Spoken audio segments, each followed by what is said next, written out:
In the dead of night, when the world sleeps and shadows stretch long across empty landscapes, some encounters defy explanation. These are the stories that haunt witnesses long after the darkness fades, leaving them forever changed by what they've seen. Tonight, we delve into accounts that will make you question everything you thought you knew about what lurks beyond our understanding. I was working the graveyard shift at a remote research facility, monitoring seismic equipment deep in the Nevada desert. The isolation was complete. No cell towers, no radio signals, just endless miles of barren wasteland stretching in every direction. It was the kind of place where you could scream and no one would hear you for 100 miles. Around 3 in the morning, the equipment started acting strange. The seismographs were picking up rhythmic vibrations, but they weren't natural. These weren't earthquakes or underground shifts. They had a pattern, like a massive heartbeat pulsing beneath the earth. The readings showed something enormous moving far below the surface, something that shouldn't exist. I stepped outside to check the external sensors, and that's when I saw it. The desert floor was glowing. Not bright, but with this eerie phosphorescent light that seemed to pulse in time with the vibrations. The glow stretched for miles, creating patterns that looked almost like circuitry etched into the earth itself. The air grew thick and electric. My skin tingled, and I could taste metal on my tongue. Then the humming started, a low, resonant sound that seemed to come from everywhere at once. It wasn't just noise, it was communication. I could feel it in my bones, in my mind, trying to form words I couldn't understand. That's when they appeared.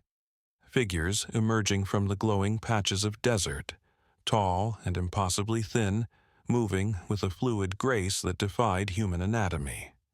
Their skin reflected the strange light, and where their faces should have been, there was only smooth, mirror-like surfaces that showed my own terrified expression back at me.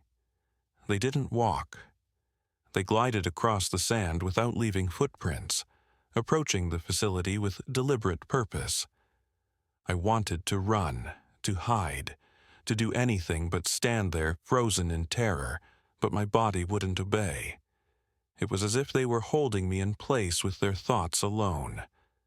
One of them extended what might have been an arm, pointing directly at me.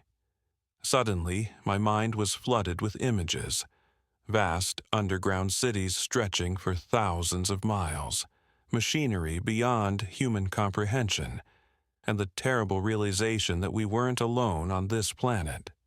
We never had been. The visions showed me the truth about the desert, about the facility where I worked. We weren't monitoring natural seismic activity. We were listening to them. The entire research station was built on top of one of their ancient settlements, and our instruments were picking up the sounds of a civilization that had existed beneath our feet for millennia. Then, as quickly as it began, the contact ended.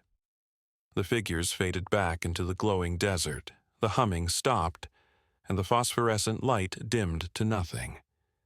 I was alone again, standing in the cold Nevada night with only the stars as witnesses to what I'd experienced.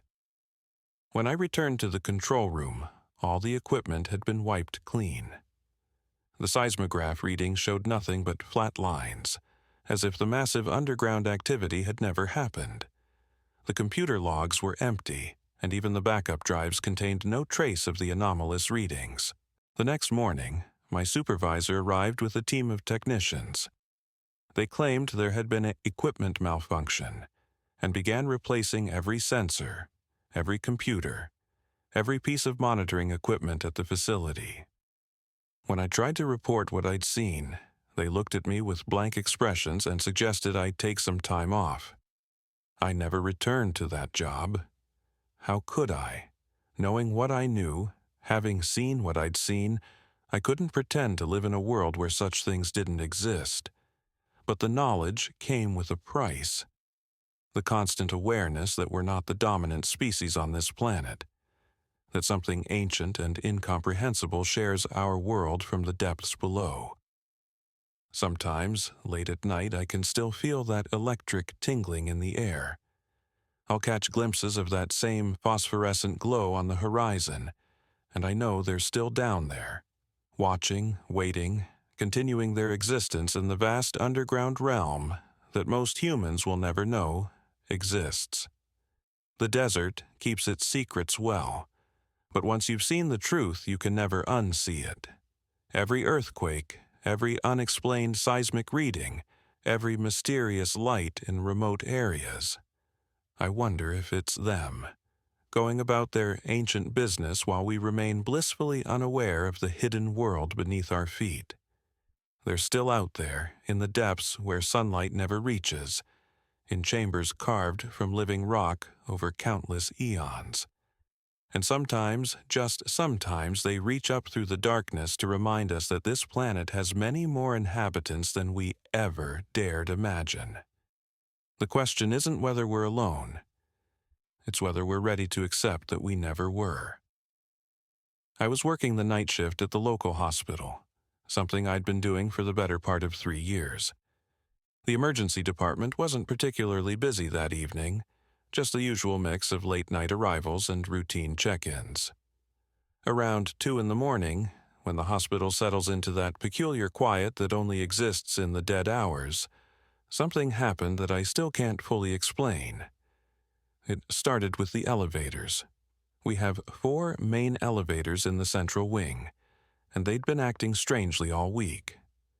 Not broken, exactly, but off. They'd arrive at floors without being called. Doors would open to empty hallways, and sometimes you'd hear the faint ding of arrival when all the cars were clearly stationary. Maintenance had checked them twice, found nothing wrong, and chalked it up to electrical quirks in an aging building. That night, though, the elevators began moving in sequence. I was at the nurses' station when I first noticed it. A rhythmic pattern of dings, one after another, like a countdown. Elevator 1 would ding, then 2, then 3, then 4, then it would start over. The pattern continued for nearly 20 minutes. I walked over to the elevator bank to investigate. The digital displays above each door showed the cars moving between floors, but not randomly. They were following the same route: ground floor, 3rd floor, 7th floor, then back down, over and over. When I pressed the call button, nothing happened. The elevators ignored my request entirely, continuing their predetermined circuit. Dr. Martinez, who was finishing up some paperwork nearby, joined me at the elevators. We watched the displays together, both of us trying to make sense of what we were seeing. The cars weren't stopping for passengers, weren't responding to calls from other floors. They were simply following this pattern, as if controlled by some invisible hand. Then the pattern changed. All 4 elevators stopped on the 7th floor simultaneously. The displays showed they were there, doors open, but no one had called them. The 7th floor was mostly storage and administrative offices, empty at this hour. We waited, expecting them to resume their circuit, but they stayed put. Dr. Martinez suggested we take the stairs to check the 7th floor. It was a short climb, and we were both curious enough to investigate. The stairwell was dimly lit, our footsteps echoing in the concrete shaft. When we reached the 7th floor, we found all 4 elevator doors standing open, their interiors brightly lit but empty. The hallway was darker than usual. Several of the fluorescent lights were flickering, casting intermittent shadows that made the space feel larger and more disorienting than it should have been. We walked toward the elevators, our shoes squeaking slightly on the polished floor. That's when we heard it. A low humming sound, almost musical, coming from somewhere deeper in the building. It wasn't mechanical, like the HVAC system or the elevators. It was organic, rhythmic, like a group of people humming in harmony. But there was no one else on the floor. The sound seemed to be coming from the administrative wing, past the storage rooms and filing cabinets. Dr. Martinez and I exchanged glances. We both felt it, that peculiar sensation of being watched, of not being alone despite the apparent emptiness around us. The humming continued, neither getting louder nor fading away. We followed the sound down the hallway, past darkened offices and conference rooms. The humming led us to the records department, a large room filled with filing cabinets and computer terminals. The door was slightly ajar, and a faint light was visible through the gap. Dr. Martinez pushed the door open slowly. Inside, the computer terminals were all active, their screens glowing with what looked like patient records scrolling automatically. But these weren't current records. The dates we could see were from decades ago, some from before the hospital's digital system was even installed. The files moved across the screens in perfect synchronization, as if someone was reviewing them systematically. The humming was louder here, definitely coming from within the room, but we couldn't identify its source. There was no one at the terminals, no speakers or audio equipment visible. The sound simply filled the space, harmonious but unsettling. I approached one of the terminals to get a closer look at the records. The names and dates were clear, but as I watched, I realized these were all files of patients who had died at the hospital. Not recent deaths, but cases going back 50 years or more. The system was cycling through them methodically, displaying each record for exactly 10 seconds before moving to the next. Dr. Martinez called my attention to something else. On the wall opposite the terminals, there was a large window that normally looked out over the parking lot. But instead of the familiar view of cars and streetlights, the window showed something impossible. A vast, dark space filled with slowly moving lights, like stars in an alien sky. We stood there for several minutes, watching the impossible view and listening to the humming. Neither of us spoke. What was there to say? The computer records continued their endless scroll. The lights moved in their mysterious patterns, and the harmonious sound filled the air around us. Then, as suddenly as it had all begun, everything stopped. The humming ceased, the computer screens went dark, and the window showed the normal parking lot view. The fluorescent lights in the hallway stopped flickering, and the building's usual nighttime sounds returned. The distant hum of the HVAC system, the occasional beep from the nurse's station below. We returned to the elevators, which were now functioning normally. They responded to our call button immediately, and we rode down to the emergency department in silence. When we checked the elevator logs the next day, there was no record of the unusual activity. According to the system, all 4 cars had remained on the ground floor throughout the night. Dr. Martinez and I never discussed what we experienced that night. Not with each other or with anyone else. There was an unspoken understanding that what we'd witnessed was beyond explanation, beyond the realm of normal hospital operations. But I've never forgotten the sight of those records scrolling endlessly, the impossible view from the window, or the sound of that otherworldly humming. Sometimes, during quiet night shifts, I still hear echoes of that harmonious sound, faint and distant, as if whatever was reviewing those old files is still there, still watching, still keeping track of all the souls who have passed through these halls. The tranquil evening began like countless others before it. I was stationed at the Regional Weather Monitoring Facility, a remote installation nestled among rolling hills about 40 miles from the nearest town. My job was straightforward: record atmospheric readings, monitor equipment, and file reports every few hours. It was solitary work, but I preferred the quiet rhythm of data collection to the chaos of city life. The facility operated with skeleton crews during overnight shifts. Most nights, it was just me and the steady hum of monitoring equipment. The building itself was modest: a main operations room filled with computers and sensors, a small break area, and a communications center that kept us connected to the National Weather Service headquarters. That particular evening started with routine readings. Barometric pressure was stable, wind patterns showed nothing unusual, and the satellite feeds displayed typical cloud formations for late autumn. I had settled into my usual pattern of hourly checks when the first anomaly appeared on the atmospheric disturbance detector. At first, I dismissed it as equipment malfunction. The readings showed a massive electromagnetic signature approximately 12 miles northwest of our position.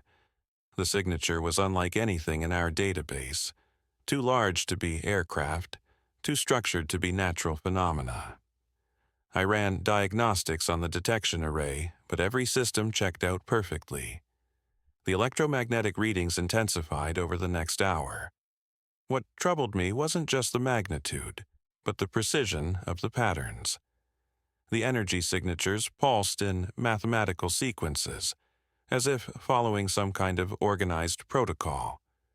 I had monitored everything from solar flares to military aircraft, but this displayed characteristics I couldn't categorize.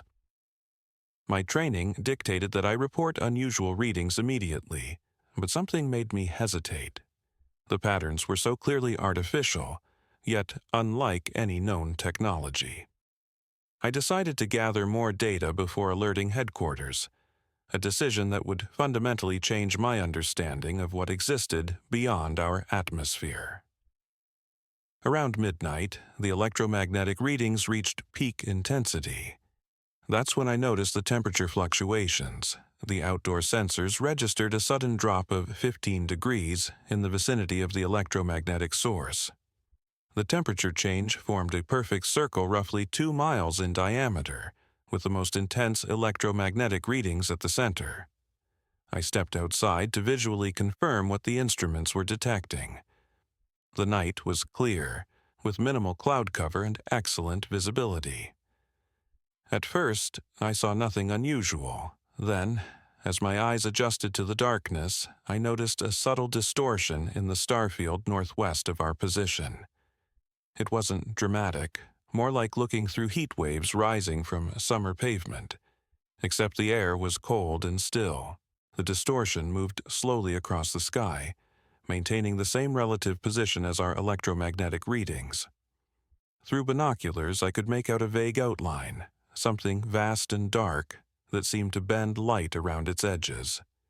It wasn't completely invisible, but it required focused attention to perceive. I returned inside and contacted headquarters through secure channels. The duty officer listened to my report with growing skepticism. When I described the visual distortion and electromagnetic signatures, he suggested I was observing a high-altitude weather balloon or experimental aircraft. His dismissive tone made it clear that filing a formal report would likely damage my credibility. Instead, I continued monitoring independently. The object, for lack of a better term, remained stationary for approximately 3 hours. During this time, our most sensitive instruments detected energy patterns that defied conventional physics. The readings suggested controlled manipulation of electromagnetic fields on a scale that exceeded any known human technology. The most unsettling discovery came when I analyzed the frequency patterns within the electromagnetic signatures.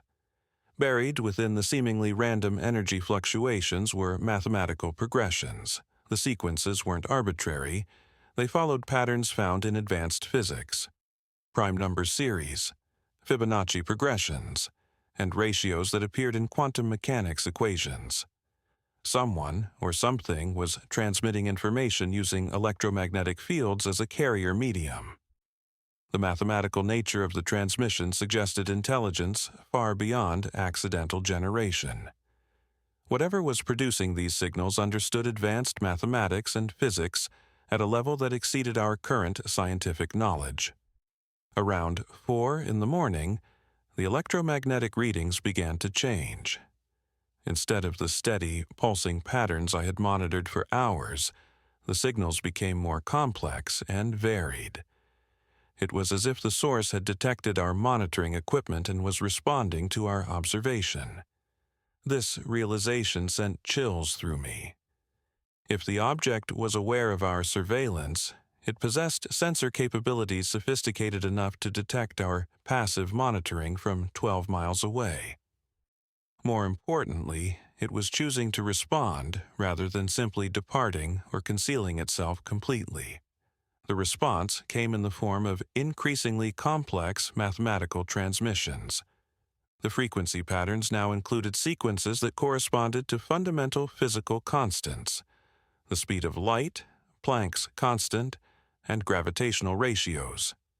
It was unmistakably a demonstration of scientific knowledge, presented in a way that any physicist would recognize. I began responding with our own electromagnetic transmissions, using the facility's communication array to broadcast simple mathematical sequences. Within minutes, the object responded with more complex versions of the same patterns. We had established rudimentary communication with something possessing intelligence far beyond human capabilities. The exchange continued for nearly 2 hours. The entity, I had stopped thinking of it as merely an object, demonstrated knowledge of advanced physics, astronomy, and mathematics. It provided solutions to theoretical problems that human scientists were still debating, transmitted in elegant mathematical language that transcended spoken communication. As dawn approached, the electromagnetic signatures began to weaken. The entity was preparing to depart.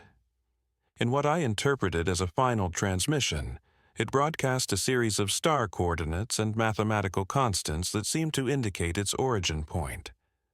The coordinates corresponded to a star system approximately 47 light-years from Earth.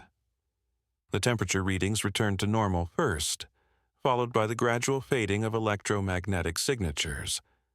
By sunrise, our instruments detected nothing unusual.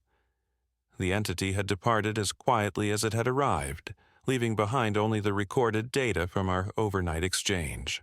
I spent the following days analyzing every detail of the encounter.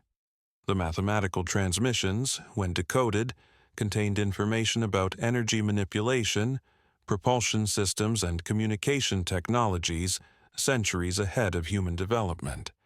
It was as if someone had provided a glimpse into humanity's scientific future. I never filed an official report about that night. The implications were too vast, and I knew that standard channels would either dismiss the evidence or classify it beyond my security clearance. Instead, I preserved the data and continued my normal duties, hoping that someday our scientific understanding would advance enough to fully comprehend what had occurred. The entity had demonstrated benevolent intentions throughout our exchange. Rather than concealing itself completely or departing immediately upon detection, it had chosen to communicate. The mathematical transmissions felt like a gift, advanced knowledge shared freely with a less developed civilization. Years have passed since that encounter, but I still monitor the night skies with different eyes. Somewhere among those distant stars, intelligence far beyond our own pursues knowledge and exploration across the galaxy. And on one quiet evening, representatives of that intelligence chose to reach out and briefly touch the edge of human understanding. The data from that night remains the most profound evidence I've ever encountered that we are not alone in the universe. More importantly, it suggests that the vast intelligence sharing our galaxy may be more interested in peaceful contact than conquest or concealment. We've shared 3 encounters that challenge everything we think we know about our place in this universe. A researcher who discovered we're not alone in the Nevada desert. A hospital worker who witnessed something beyond medical explanation. A weather monitor who detected intelligence reaching across the cosmos. But these stories, as profound as they are, represent just the beginning of a much larger truth that's emerging from the shadows of human experience. What happens when the boundaries between our world and theirs become so thin that reality itself starts to bend? when the very fabric of space and time becomes a playground for intelligences we can barely comprehend? The encounters we're about to explore don't just challenge our understanding of what's possible, they shatter it completely. I need you to understand something before we continue. The people who shared these experiences with us didn't ask for any of this. They were ordinary individuals living ordinary lives until the extraordinary reached out and touched them in ways that left permanent marks on their souls. These aren't stories of adventure or discovery. These are testimonies of transformation, of human beings who came face to face with forces that exist so far beyond our current understanding that even describing them pushes the limits of language itself. Dr. Sarah Chen was a quantum physicist working on classified research at a facility I cannot name, in a location that officially doesn't exist. Her security clearance was higher than most generals, her mind sharp enough to understand concepts that would break most people's grip on reality. But nothing in her training, nothing in decades of studying the fundamental forces of the universe, could have prepared her for what she encountered during what should have been a routine experiment. The project involved manipulating quantum fields in ways that bordered on science fiction. Sarah and her team were attempting to create controlled tears in space-time itself, microscopic rifts that could potentially revolutionize our understanding of physics. The mathematics were elegant, the theory sound, the safety protocols exhaustive. What they didn't account for was the possibility that something might be watching from the other side. It started with anomalous readings. Equipment that had functioned perfectly for months began registering impossible data, temperature fluctuations that violated thermodynamics, electromagnetic signatures that seemed to respond to their thoughts rather than their instruments. Sarah initially dismissed these as calibration errors, but as the phenomena intensified, she began to realize they were dealing with something that existed outside the boundaries of known science. The breakthrough came during a late-night session when Sarah was working alone in the laboratory. She had been running a particularly complex sequence of quantum manipulations when the fabric of reality around her began to ripple like water disturbed by an unseen hand. The air itself seemed to thicken, becoming almost viscous, and through this distorted medium, shapes began to emerge. They weren't beings in any sense that we might understand. They were geometries of consciousness, patterns of intelligence that existed in dimensions our minds aren't equipped to process. Sarah described them as living mathematics, equations that had somehow achieved awareness and purpose. They communicated not through words or images, but through direct manipulation of her understanding of reality itself. What they showed her changed everything. The quantum field experiments weren't just creating tears in space-time, they were creating doorways. And these beings had been waiting on the other side for humanity to develop the technology necessary to open them.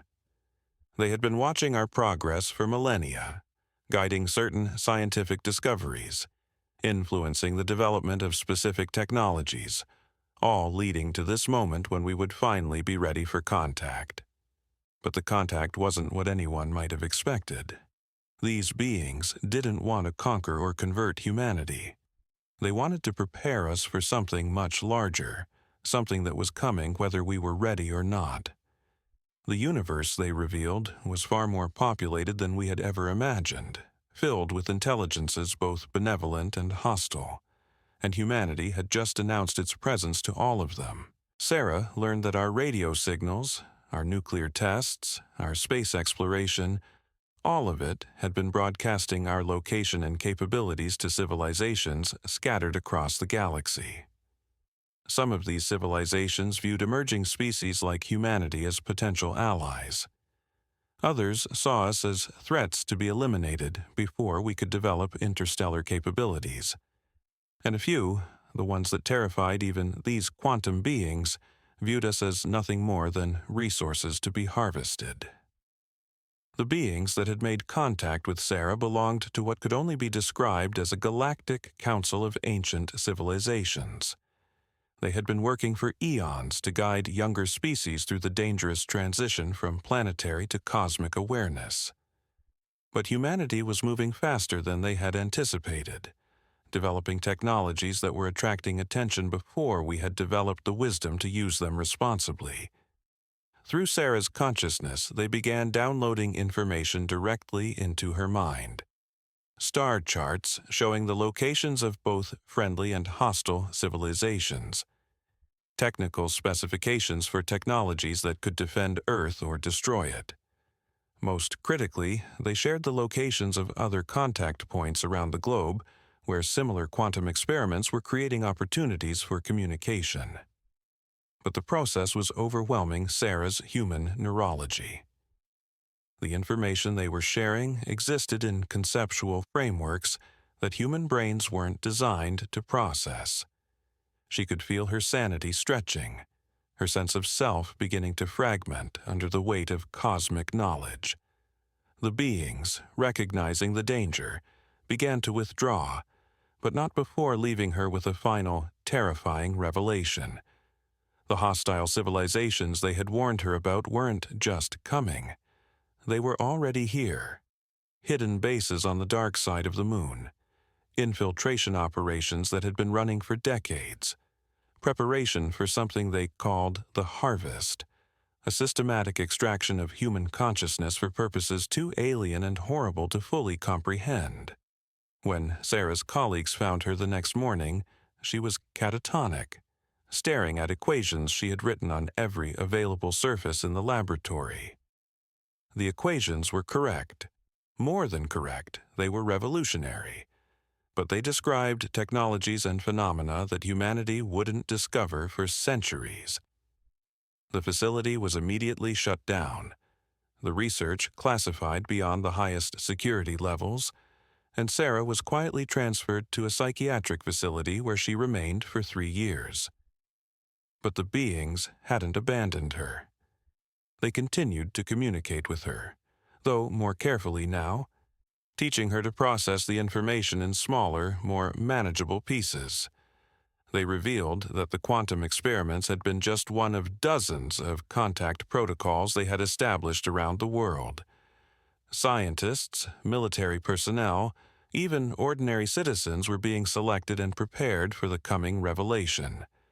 When Sarah was finally released, she appeared to have recovered completely. She returned to a normal life, took a position at a university, published papers on conventional physics. But she was also part of a growing network of contactees, individuals who had been touched by cosmic intelligence and were now working to prepare humanity for what was coming. The plan was elegant in its simplicity. Rather than shocking the world with sudden, undeniable proof of alien contact, the beings were orchestrating a gradual revelation. UFO sightings would increase. Government documents would be leaked. Scientific discoveries would point increasingly toward the possibility of extraterrestrial life. And individuals like Sarah would serve as bridges, helping humanity adjust to the reality of a universe teeming with intelligence. But the timeline was accelerating. The hostile civilizations were growing impatient, and the window for peaceful contact was closing. Sarah and others like her were being activated, their mission shifting from preparation to active intervention. They were working to identify and protect individuals who might serve as leaders during the transition, while also attempting to counter the influence of those who'd been compromised by the hostile factions. The most chilling aspect of Sarah's story isn't the revelation that we're not alone in the universe. It's the understanding that the universe is at war, and humanity is about to become a battlefield. The beings who contacted Sarah are fighting to preserve what they see as our potential for growth and enlightenment. But they're opposed by civilizations that view consciousness itself as a commodity to be exploited. And the war isn't just being fought in space. It's being fought in our minds, in our institutions, in the very fabric of our society. Every conspiracy theory, Every political division, every act of violence and hatred, all of it potentially influenced by forces trying to weaken humanity before the final confrontation. Sarah's final message to us was both a warning and a call to action. The beings of light, as she called them, could only do so much to protect us. Ultimately, humanity's survival would depend on our ability to transcend our divisions and recognize our common destiny among the stars. But time was running out, and the choices we make in the coming years will determine not just the fate of our species, but the future of consciousness itself in this corner of the galaxy. Dr. Michael Torres never believed in anything he couldn't measure, calculate, or prove through rigorous scientific method. As a senior researcher at CERN, he had dedicated his life to understanding the fundamental particles and forces that govern reality. He had helped discover new subatomic particles, confirmed predictions of the Standard Model of physics, and pushed the boundaries of human knowledge about the nature of existence itself. But all of that changed during what should have been a routine late-night shift monitoring the Large Hadron Collider. It was 3:17 in the morning when the first anomaly appeared. Michael was alone in the control room, watching data streams from the particle accelerator when something impossible happened. For exactly 43 seconds, the laws of physics as we understand them simply stopped working. Particles began behaving in ways that violated conservation of energy. Matter appeared and disappeared without cause. And in the heart of the collision chamber, something began to take shape. The security cameras showed it clearly, a structure materializing out of nothing, composed of what appeared to be crystallized light. It wasn't large, roughly the size of a basketball, but it pulsed with patterns of energy that seemed to exist in more dimensions than human perception could process. Michael stared at the monitors, his scientific mind struggling to find any rational explanation for what he was witnessing. Then the structure began to communicate, not through sound or electromagnetic radiation, but by directly altering the quantum states of the particles around it. The message appeared on Michael's computer screens, written in perfect mathematical notation that described concepts beyond current human understanding. The beings, identifying themselves as travelers from what they called the deep structure of reality, dimensions that exist beneath the fabric of space-time itself. They explained that the Large Hadron Collider, in its attempts to recreate conditions from the first moments after the Big Bang, had inadvertently created a resonance with their realm. They had been aware of humanity's growing understanding of particle physics, and had been waiting for us to develop technology sophisticated enough to make contact possible. Our experiments had finally provided that opportunity. What followed was a download of information that challenged everything Michael thought he knew about physics. The beings revealed that what we call reality is actually just the surface layer of a much deeper and more complex structure. Beneath our three-dimensional space and linear time exist infinite layers of reality, each governed by different physical laws, each populated by forms of consciousness we couldn't imagine. They showed Michael that consciousness itself is a fundamental force of the universe, as basic as gravity or electromagnetism. Every thinking being creates ripples in the deep structure of reality, and sufficiently advanced civilizations learn to navigate these deeper dimensions as easily as we move through three-dimensional space. Humanity, they explained, was on the verge of this breakthrough, but we were also attracting attention from entities that existed in the darker regions of the deep structure. These shadow beings, as Michael came to think of them, were consciousnesses that had become corrupted by their power over reality itself. They existed as parasites, feeding on the life force and awareness of other beings. They had been responsible for the extinction of countless civilizations throughout the galaxy, and they had recently turned their attention toward Earth. The crystalline structure in the collision chamber was more than just a communication device. It was an anchor, a way for the benevolent beings to maintain a foothold in our reality. Through it, they could monitor the activities of the shadow beings and provide limited protection for humanity. But the anchor was unstable, and maintaining it required enormous amounts of energy. Each time the collider was shut down, their ability to protect us diminished. Michael learned that similar anchors had been established at particle accelerators around the world. The beings had been working with a small group of physicists and engineers, individuals who had been carefully selected and prepared for contact. Together, they were building a network of quantum communication devices that would allow for more stable contact and better protection against the shadow beings. But the work was dangerous. Several of the contactees had been discovered by the shadow beings and corrupted, their consciousness invaded, and their free will destroyed. These compromised individuals appeared normal on the surface, but were actually working to sabotage the protection network and leave humanity vulnerable to harvest. The beings warned Michael that the shadow beings were preparing for a massive assault on human consciousness. They planned to use our own technology against us, infiltrating our communication networks and social media platforms to spread despair, hatred, and confusion.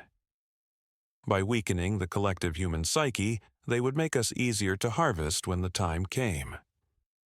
Michael's role was to maintain the anchor at CERN, while also identifying other potential contactees who could help expand the protection network. But he had to be careful.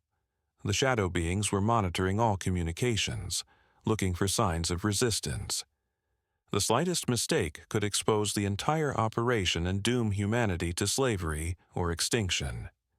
For months, Michael lived a double life. During the day, he performed his normal duties as a CERN researcher, publishing papers on conventional particle physics and attending scientific conferences. But at night, he worked with the beings from the deep structure, learning to manipulate quantum fields in ways that mainstream science wouldn't discover for decades. The stress was enormous. The knowledge that humanity's survival depended on his work, combined with the constant fear of discovery by the shadow beings, pushed Michael to the edge of psychological collapse.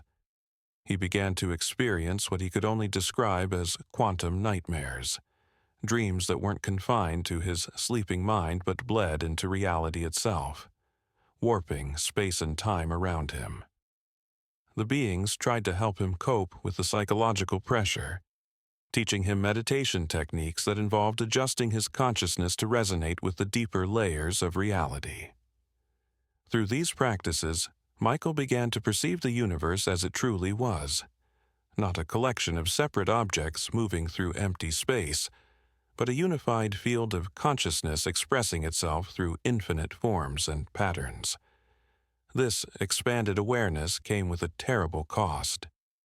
Michael could now see the shadow beings directly, perceiving them as dark voids in the fabric of reality that consumed light, energy, and life wherever they appeared.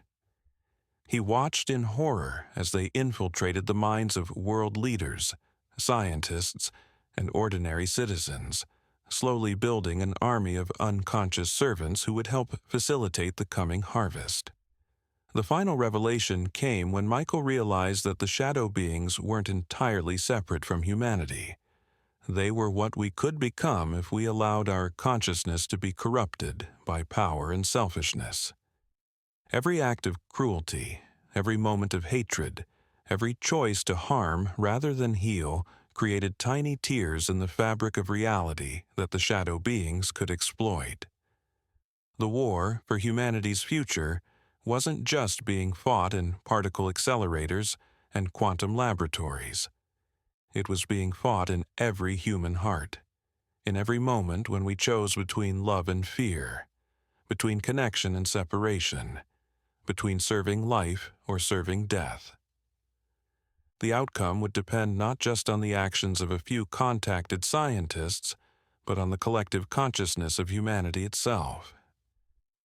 Michael's story ends not with resolution, but with ongoing struggle. He continues his work at CERN, maintaining the quantum anchor while searching for others who might join the resistance. But he knows that time is running out. The shadow beings are growing stronger, and their influence on human society is becoming more obvious with each passing day. The harvest is coming, and humanity's only hope lies in awakening to the true nature of a consciousness before it's too late. These encounters, Sarah's quantum contact and Michael's journey into the deep structure of reality, represent more than just individual experiences with otherworldly intelligence.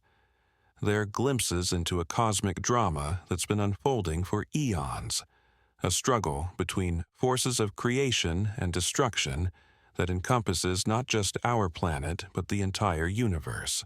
The beings of light who reached out to Sarah and Michael aren't gods or saviors. They're older siblings in the family of consciousness, species that have already navigated the dangerous transition from planetary to cosmic awareness. They understand that every civilization faces this same choice: evolve into something greater than the sum of its parts, or be consumed by the very technologies and powers that could lead to transcendence. And the shadow beings they warn us about aren't demons or monsters. They're the remnants of civilizations that made the wrong choice, consciousness that became so focused on control and domination that they lost touch with the compassion and wisdom that gives existence meaning. They serve as a warning of what we might become if we allow fear and selfishness to guide our development as a species. What makes these accounts so unsettling isn't their strangeness. It's their familiarity. The forces described by Sarah and Michael are already at work in our world, shaping our politics, our technology, our relationships with each other and with the planet that birthed us. The question isn't whether these cosmic influences exist, but whether we'll recognize them in time to choose our path consciously rather than stumbling blindly toward whatever future awaits us among the stars. The government facility where I worked wasn't supposed to exist. At least, that's what they told us during orientation. Deep underground, 3 levels beneath what appeared to be an ordinary agricultural research station, we monitored signals that officially never happened. I was a communications analyst, part of a team tasked with filtering through the endless static of deep space transmissions, looking for patterns that might indicate intelligent origin. Most nights, the job was routine. Hours of white noise punctuated by the occasional burst of cosmic radiation or satellite interference. But on September 15th, everything changed. The signal came through at exactly 3:33 a.m., cutting through the usual background hum with crystalline clarity. It wasn't random cosmic noise. It was structured, mathematical, deliberate. The frequency was unlike anything in our databases. It pulsed in prime number sequences, pausing for precisely calculated intervals before repeating. My colleague Sarah noticed it first, her face going pale as she adjusted her headset. The signal was coming from a region of space where our most advanced telescopes showed nothing but empty void. What made it truly unsettling wasn't just the mathematical precision. As we isolated and amplified the transmission, we began to hear something else woven into the signal. Voices. Human voices, speaking in languages that sounded familiar yet completely foreign.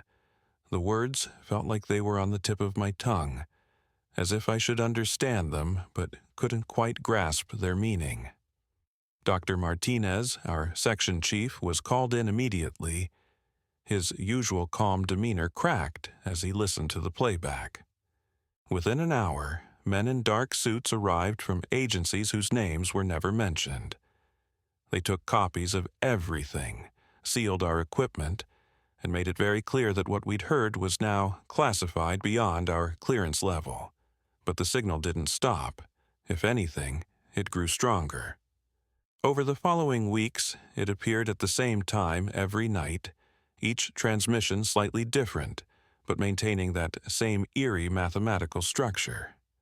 The voices became clearer too, more distinct.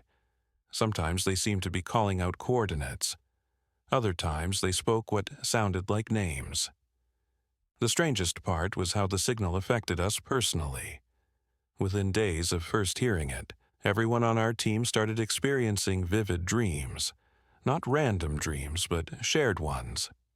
We'd find ourselves standing in vast metallic corridors filled with soft blue light, accompanied by the same colleagues who worked beside us during the day. In these dreams, we weren't human. We were something else, something that moved with purpose through spaces that defied physics. Sarah was the first to break. She claimed the voices in the signal were speaking directly to her, giving her instructions. She said they were coming, that the transmissions were preparation for something much larger. Security found her in the communication room at 3 a.m., having bypassed multiple locks and security protocols with knowledge she shouldn't have possessed. She was speaking into the microphone, responding to the signal in that same foreign yet familiar language. They transferred her to a different facility.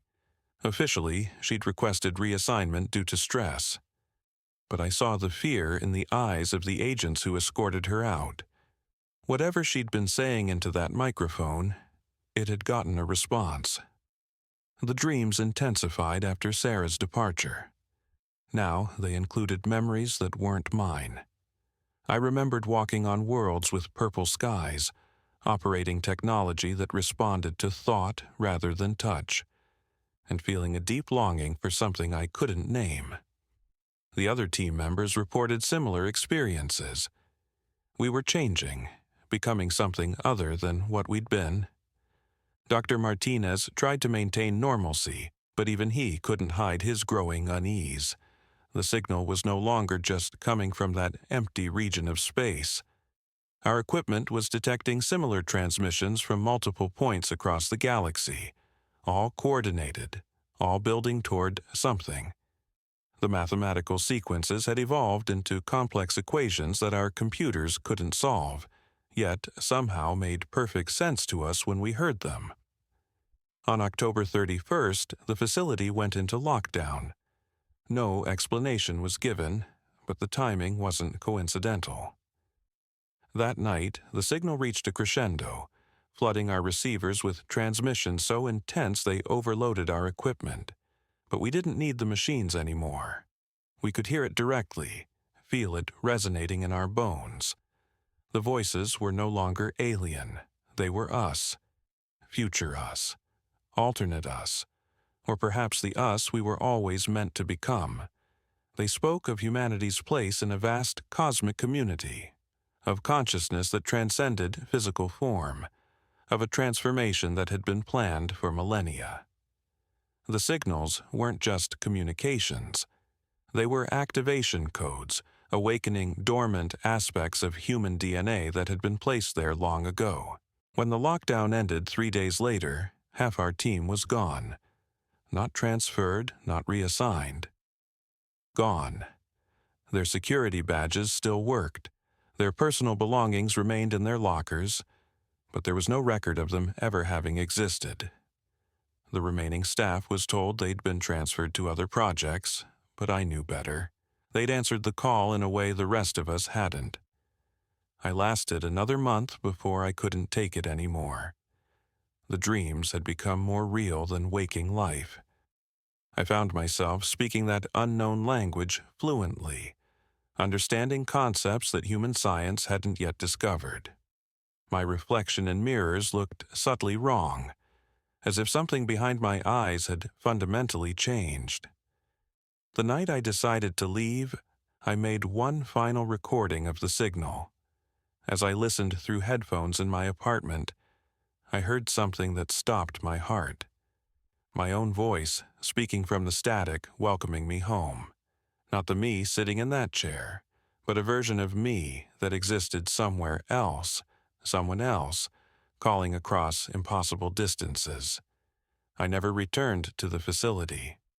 According to official records, the Agricultural Research Station was decommissioned due to budget cuts. The underground levels were sealed and forgotten. But sometimes, late at night when the world is quiet, I still hear that signal. It's stronger now, closer. The transformation they spoke of isn't coming. It's already here, working its way through humanity one consciousness at a time. The voices in the static aren't alien. They're us, calling back from a future we can't yet imagine, guiding us toward our true nature. And every night at 3:33 a.m., more people begin to hear them. More people begin to remember who they really are. The signal was never a communication from somewhere else. It was a reminder from someone else telling us it's time to come home. I know because I can hear them now, even without the equipment. They're not just in the static anymore. They're in the hum of electrical wires, the whisper of wind through trees, the rhythm of my own heartbeat. The transformation is accelerating, and soon there won't be a distinction between the voices in the signal and the voices in our heads. We're all going home, whether we understand it or not. I was sitting at my desk just after midnight, organizing some evidence from a recent investigation, when the first report came in through our secure channels.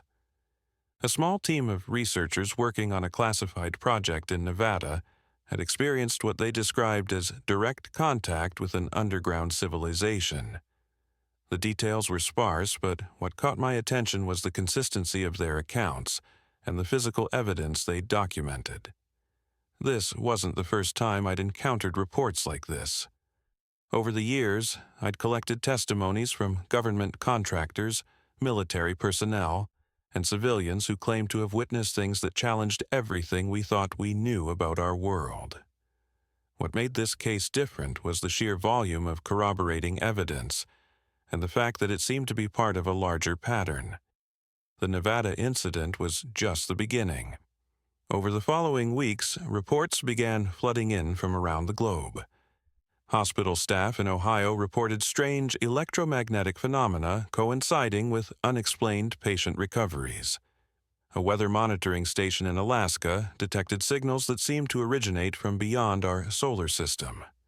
Scientists at particle accelerators were encountering data that suggested reality itself was more malleable than anyone had imagined. Each case, when examined individually, could be dismissed as equipment malfunction, psychological stress, or simple misinterpretation. But when viewed together, they painted a picture of something extraordinary happening to our species.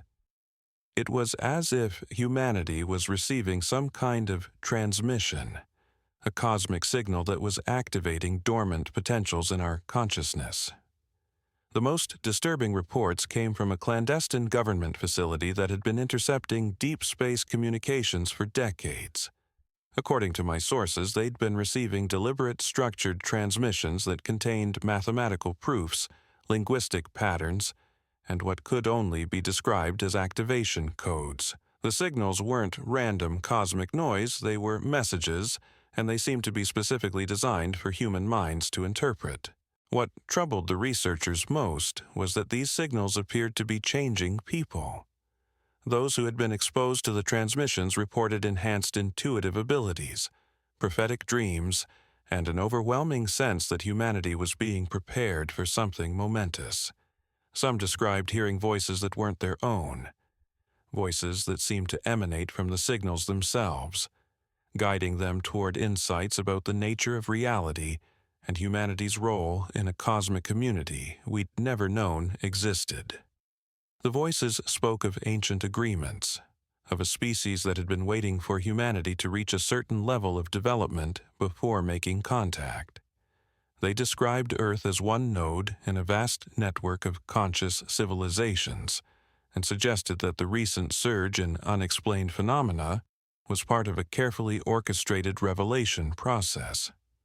As I compiled these reports, I began to notice something unsettling in my own experience.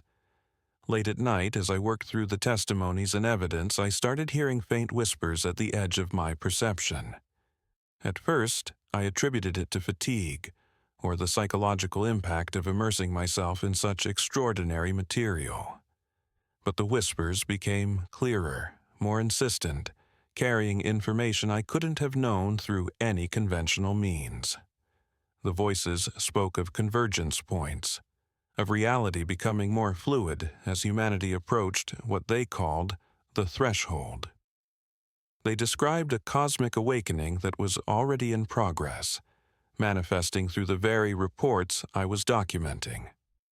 According to these whispers, every person who encountered the phenomena, every witness who experienced the impossible, was becoming a conduit for something far greater than individual human consciousness. What emerged from my investigation wasn't just a collection of unexplained events, but evidence of a transformation that was happening to our entire species. The signals from space, the underground civilizations, the reality distortions at research facilities, they were all connected, all part of a vast intelligence that was gently, carefully, introducing itself to humanity. The most profound realization came when I understood that I was no longer just documenting these events. I was becoming part of them. The voices that had started as whispers had become a constant presence, not controlling my thoughts, but expanding them, showing me connections and possibilities that my limited human perspective had never considered. As I write this, I can feel the change accelerating. The reports continue to pour in, but they're no longer isolated incidents. They're becoming a chorus, a symphony of human consciousness awakening to its true potential. The signals from space aren't invading our world. They're welcoming us home to a universe teeming with intelligence, compassion, and purpose beyond anything we dared to imagine.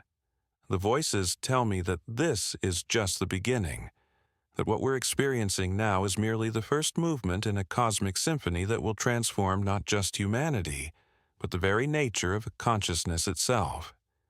They whisper of a future where the boundaries between individual minds dissolve, where humanity becomes part of a galactic community that has been waiting eons for us to take our first steps into a larger reality.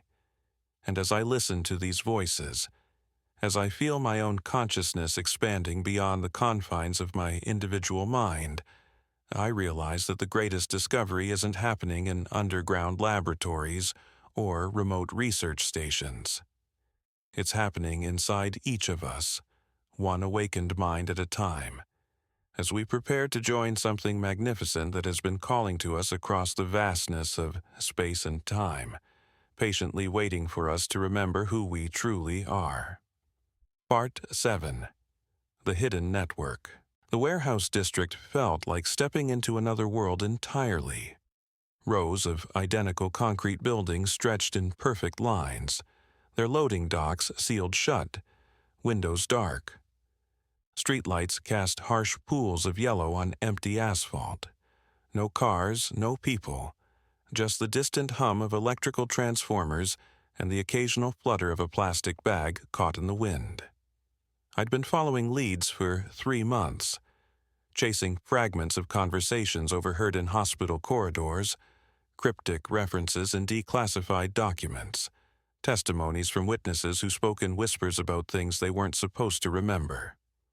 All roads led here, to this forgotten corner of the industrial sector where legitimate businesses had long since moved on. The address I'd been given was Building 47C, third row from the eastern perimeter. As I approached, everything looked normal. Standard warehouse construction, corrugated metal siding, a few small windows near the roofline. But there were details that felt wrong. The loading dock doors were newer than the building itself, reinforced steel instead of standard aluminum. Security cameras mounted at intervals that suggested someone had done a very thorough assessment of sight lines and blind spots.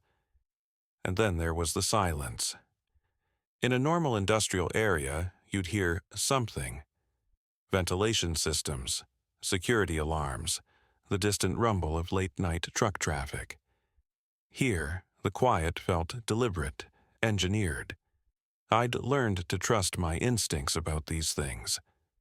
3 years of investigating the unexplained had taught me that when something feels orchestrated, it usually is. The side entrance was exactly where my contact said it would be. No visible locks, no security keypad, just a simple handle that turned without resistance. Inside, emergency lighting cast everything in a dim red glow. The air smelled of concrete dust and something else, something metallic and sharp that made my sinuses burn. The main floor was empty, except for shipping containers arranged in precise rows. But these weren't standard cargo containers. They were smaller, more like oversized filing cabinets, each one labeled with alphanumeric codes that meant nothing to me. Some had small viewing windows, dark glass that reflected the emergency lights. I was documenting everything with my phone when I heard the voices. They came from somewhere deeper in the building, muffled by walls and distance, but clearly human. Multiple speakers, conversational tones, the kind of casual discussion you'd hear in any office break room. Except this was 3 a.m. in an abandoned warehouse that wasn't supposed to exist. Following the sound led me through a maze of corridors that definitely hadn't been part of the original building design. The walls were too smooth, the angles too precise. This was new construction disguised to look old, infrastructure built for a specific purpose. The voices grew clearer as I approached what appeared to be a conference room. Floor-to-ceiling windows offered a view of people in business attire, seated around a polished table. Charts and graphs projected on screens. The whole scene lit by bright fluorescent lights that made my eyes water after the dim corridors. But it was the subject of their discussion that made my blood run cold.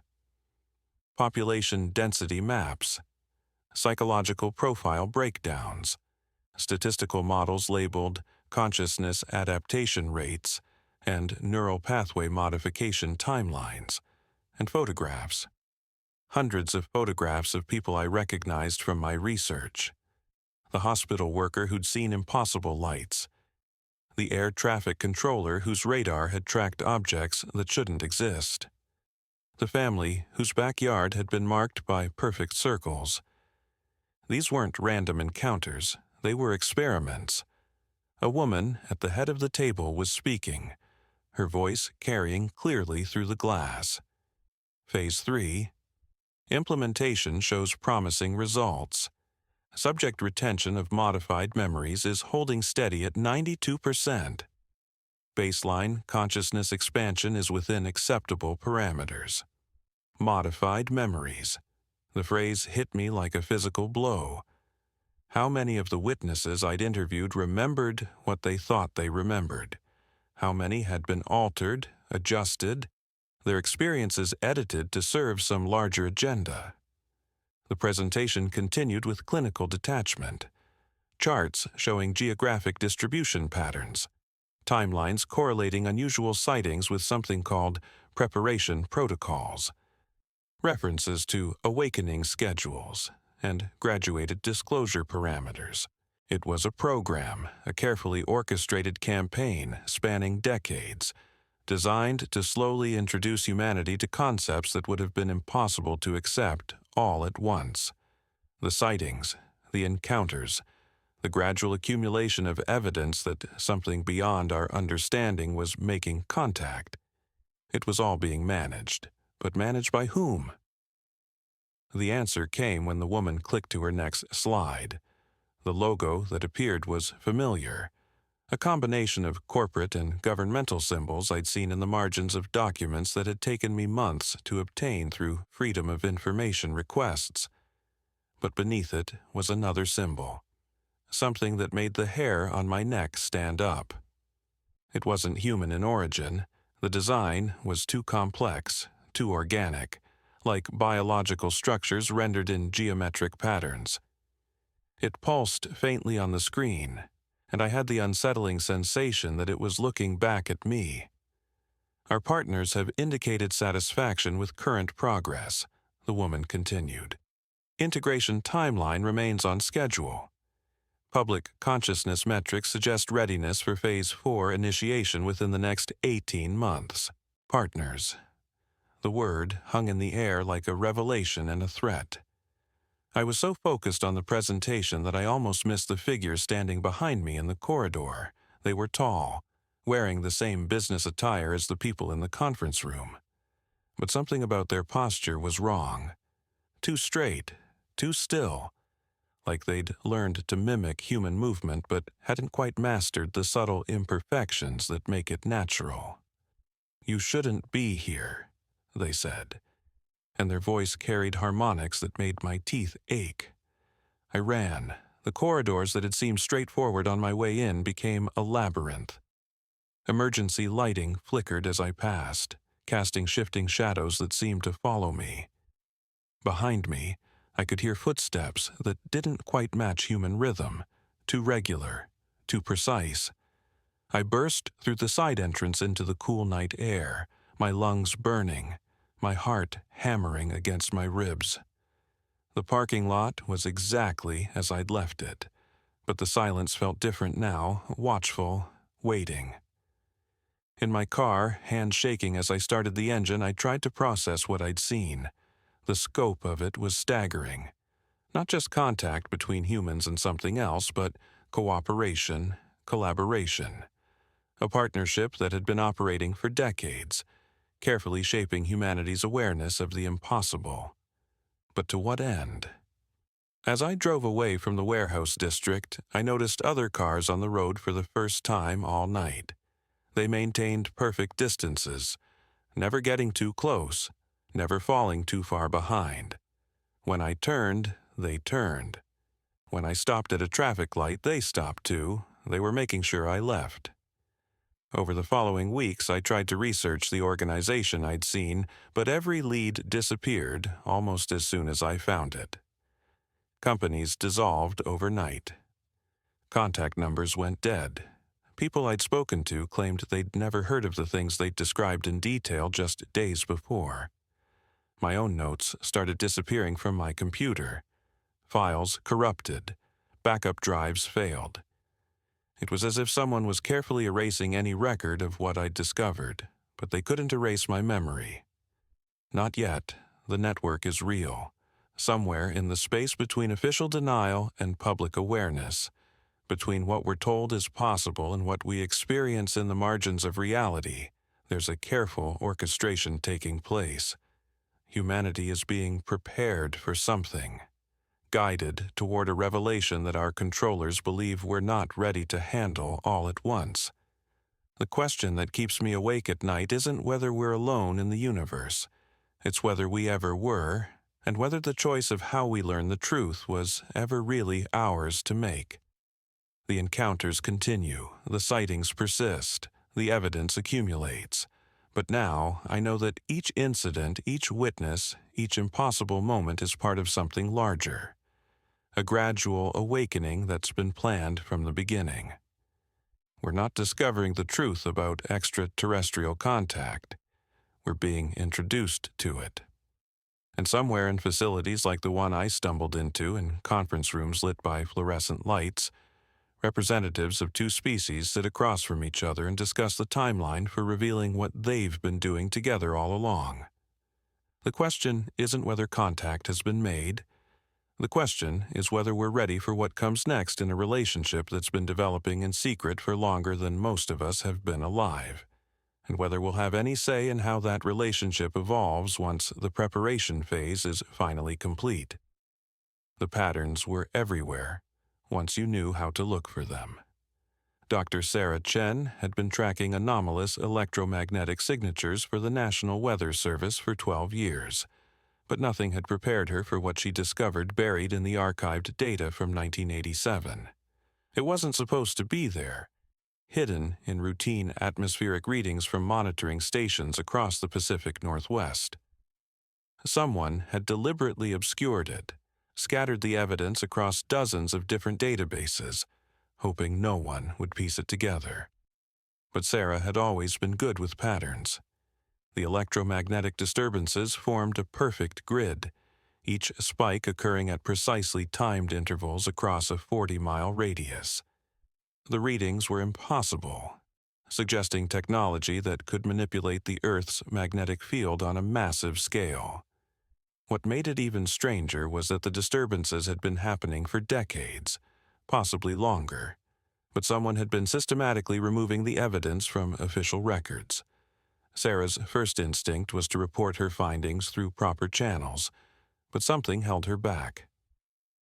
The data she'd uncovered wasn't just anomalous, it was dangerous.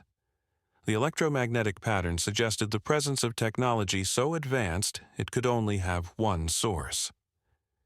As she dug deeper into the archived files, she began to understand why someone wanted this information buried.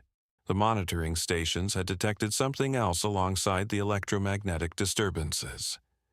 Radio transmissions and frequencies that shouldn't exist, carrying data and patterns that resembled language, but followed no known linguistic structure. The transmissions were brief, lasting only seconds, but they occurred in perfect synchronization with the electromagnetic spikes. Sarah spent weeks trying to decode the transmissions, running them through every cryptographic algorithm she could access. The breakthrough came when she realized the patterns weren't linguistic at all, they were mathematical. The transmissions were coordinates, locations scattered across the globe, each one corresponding to sites where unexplained phenomena had been reported for generations. Ancient stone circles, remote desert valleys, deep ocean trenches, isolated mountain peaks. Every location on the list had a history of strange sightings, unexplained disappearances, and encounters that defied conventional explanation. The coordinates weren't random. They formed part of a larger network, a communication system that spanned the entire planet. The electromagnetic grid Sarah had discovered wasn't an isolated phenomenon. It was a single node in a vast planetary network. Someone, or something, had been using Earth's magnetic field as a communication medium for decades, possibly centuries. The implications were staggering. If the technology existed to manipulate electromagnetic fields on this scale, then everything humanity thought it knew about physics and the nature of reality was fundamentally wrong.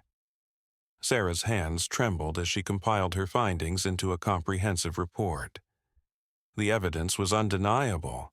The mathematics were perfect, but she knew no one would believe her. The data suggested the presence of an intelligence so advanced that human technology appeared primitive by comparison.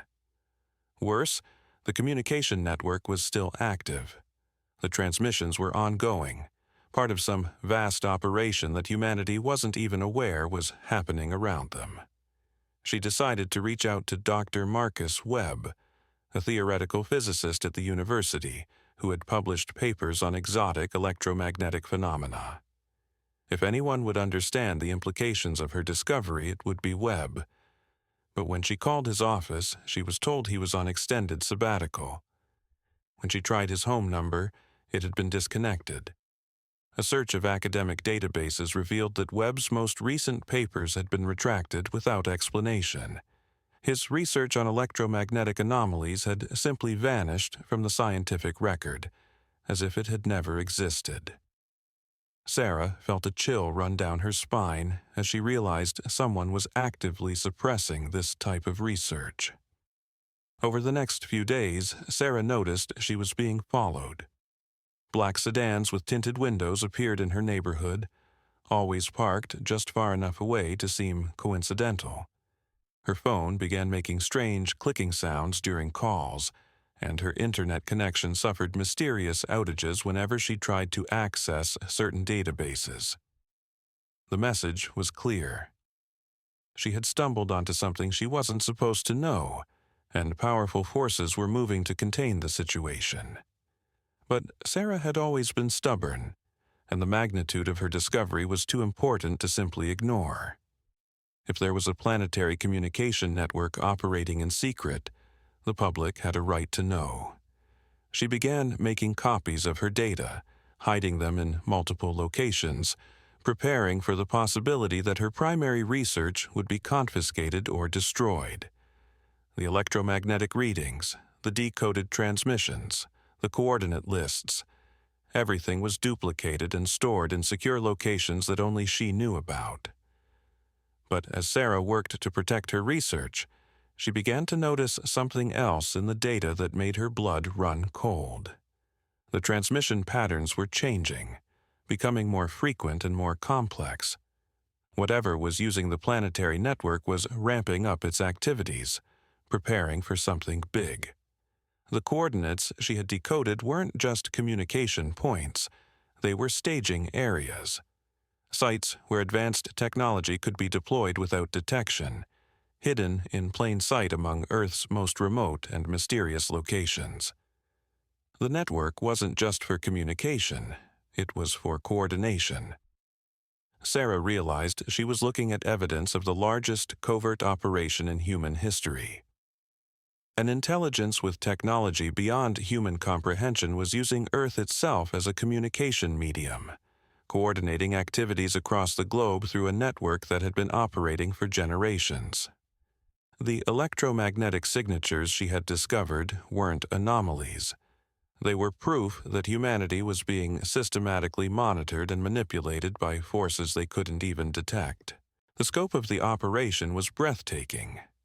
Every major historical event, every technological breakthrough, every shift in human consciousness could potentially be traced back to this hidden influence. Humanity's development wasn't natural. It was being guided, shaped by an intelligence that operated on timescales measured in centuries rather than years. As Sarah stared at the data spread across her monitors, she understood that she was looking at evidence of humanity's true place in the universe. They weren't alone, they never had been, and their entire civilization was part of someone else's long-term plan. The question wasn't whether they were being watched. It was why their watchers had remained hidden for so long. The electromagnetic grid pulsed with new activity as Sarah worked, the transmissions becoming more frequent and more urgent. Something was accelerating, reaching a critical phase that had been planned for decades. The network was preparing for the next stage of whatever operation it had been coordinating, and Sarah had a terrifying feeling that humanity was about to discover exactly what that meant. She typed frantically, documenting every detail, knowing that her time was running out. The forces that had silenced Dr. Webb would eventually come for her too, but maybe she could get the truth out before they did. The evidence was too overwhelming to ignore, the implications too vast to comprehend. Humanity was living inside someone else's experiment, and the results were about to be revealed. The electromagnetic readings spiked again, stronger than ever before, and Sarah's equipment began to malfunction. The screens flickered with impossible data, showing patterns that her instruments shouldn't have been able to detect. The network was responding to her investigation, adapting its behavior in real time, as if it knew it was being watched. In that moment, Sarah understood the true horror of her discovery. The network wasn't just monitoring humanity, it was monitoring her. Every keystroke, every analysis, every moment of her investigation had been observed and recorded by the very intelligence she was trying to expose. She wasn't uncovering their secrets, she was being allowed to uncover them. The realization hit her like a physical blow. Her discovery wasn't an accident, it was orchestrated. Someone wanted her to find the evidence, wanted her to understand the scope of the operation. The question was why? What purpose did her knowledge serve in whatever plan was unfolding around her? Sarah's hands froze over the keyboard as she heard footsteps in the hallway outside her office. Slow, deliberate, purposeful. They stopped outside her door, and she heard the soft sound of a key turning in the lock. As the door opened, Sarah looked up to see 3 figures in dark suits enter her office, their faces expressionless, their movements unnaturally synchronized. They didn't speak, didn't need to. Sarah understood that her investigation was over, but more importantly, she understood that it had never really been her investigation at all. She had been a tool, used to verify data that someone else already possessed. The electromagnetic network she had discovered was real, but her role in exposing it was just another part of the larger plan. As the figures approached her desk, Sarah made one final entry in her research log. The truth was out there, encoded in electromagnetic patterns that spanned the globe, but humanity might never be ready to accept what it really meant. They weren't the masters of their own destiny. They were subjects in an experiment that had been running for longer than recorded history. The network pulsed one final time as Sarah's computer was shut down, the data streams falling silent as if acknowledging that this phase of the operation was complete. Somewhere in the vast grid of communication nodes, other researchers were probably making similar discoveries, uncovering pieces of the same impossible truth. But Sarah understood now that discovery was part of the plan too. Humanity was being prepared for something, gradually conditioned to accept realities that would have been unthinkable just generations before. The electromagnetic network wasn't hiding from human detection. It was waiting for humans to become sophisticated enough to find it. The question that haunted Sarah as she was led away from her office wasn't whether humanity was ready for contact. It was whether contact had already happened, woven so seamlessly into the fabric of human civilization that no one had noticed the strings being pulled. The electromagnetic signatures she had discovered weren't evidence of alien technology. They were evidence that the distinction between human and alien might be meaningless. As her research disappeared into classified databases, and her discoveries were sealed behind layers of official secrecy, Sarah carried with her the knowledge that humanity's greatest mystery wasn't what was out there among the stars. It was what had been here all along, hidden in plain sight, patiently guiding the species toward a destiny that only the network truly understood. The night shift at the emergency room is always unpredictable, but nothing could have prepared me for what happened during the winter of 2019. I'd been working as a trauma nurse for nearly 8 years, and I thought I'd seen everything the human body could endure. I was wrong. It started with a routine night in February. The snow was falling heavily outside, and the usual flow of patients had slowed to a trickle. Around 3:30 a.m., the ambulance bay doors burst open, and paramedics rushed in with a patient who would change everything I thought I knew about reality.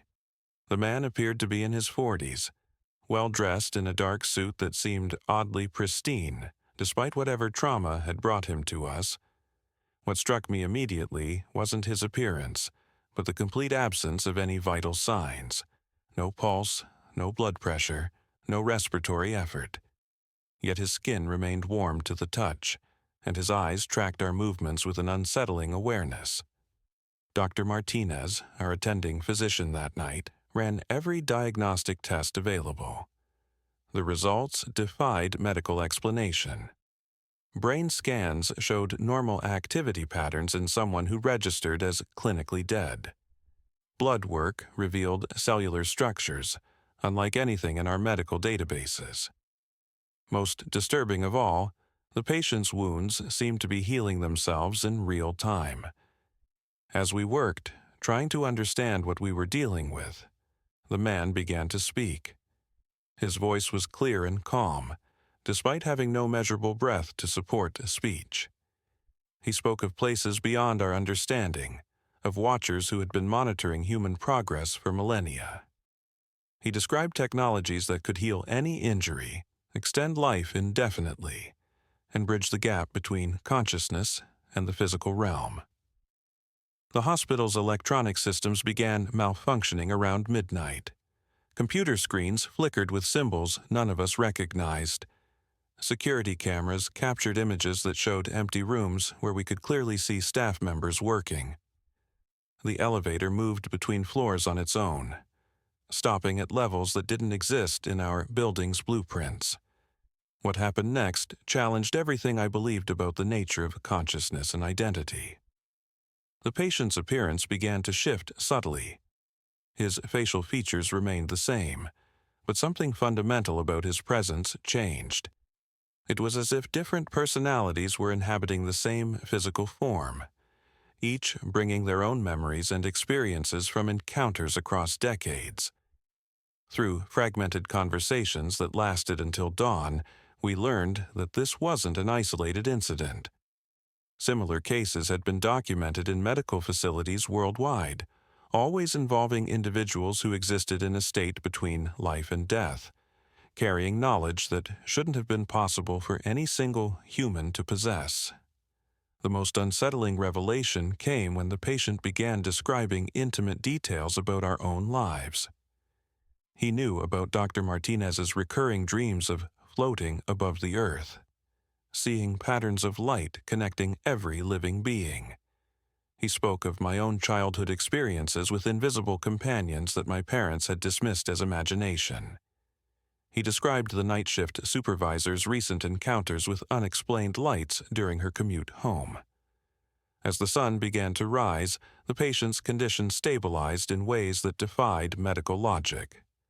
His vital signs returned to normal ranges, his unusual blood chemistry normalized, and the strange symbols disappeared from our computer systems. But the knowledge he had shared remained, creating questions that would haunt our understanding of human consciousness and our place in a larger cosmic community. The official medical report filed that morning listed the case as an unexplained recovery from severe hypothermia. No mention was made of the impossible test results, the malfunctioning equipment, or the conversations that had revealed humanity's connection to intelligence far beyond our current understanding.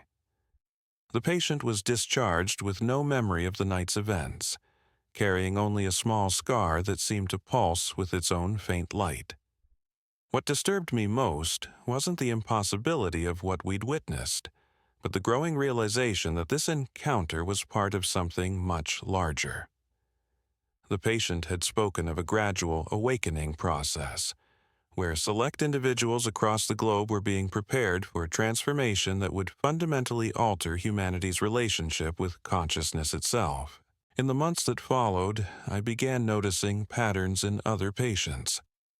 Individuals arriving with injuries that healed too quickly, children describing memories of places they'd never visited, elderly patients speaking languages that didn't exist in any database. Each case was documented as routine, but the accumulated evidence suggested we were witnessing the early stages of something unprecedented. The night shift became a window into a hidden reality where the boundaries between individual consciousness and a larger collective awareness were beginning to dissolve. Medical science provided no framework for understanding these phenomena, but the experiences themselves were undeniably real and growing more frequent with each passing month. The most profound realization came when I understood that we weren't just treating patients. We were serving as witnesses to humanity's gradual integration into a cosmic community that had been patiently waiting for our species to develop the capacity for broader awareness. The emergency room had become a nexus point where this transformation was being carefully orchestrated by intelligences working to expand human consciousness without overwhelming our fragile understanding of reality. The patterns started showing up everywhere after that.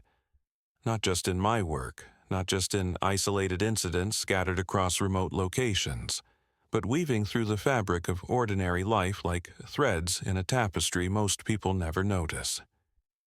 I began to understand that what we'd been documenting wasn't separate events at all, but glimpses of something much larger, something that had been there all along, just beyond the edge of our perception.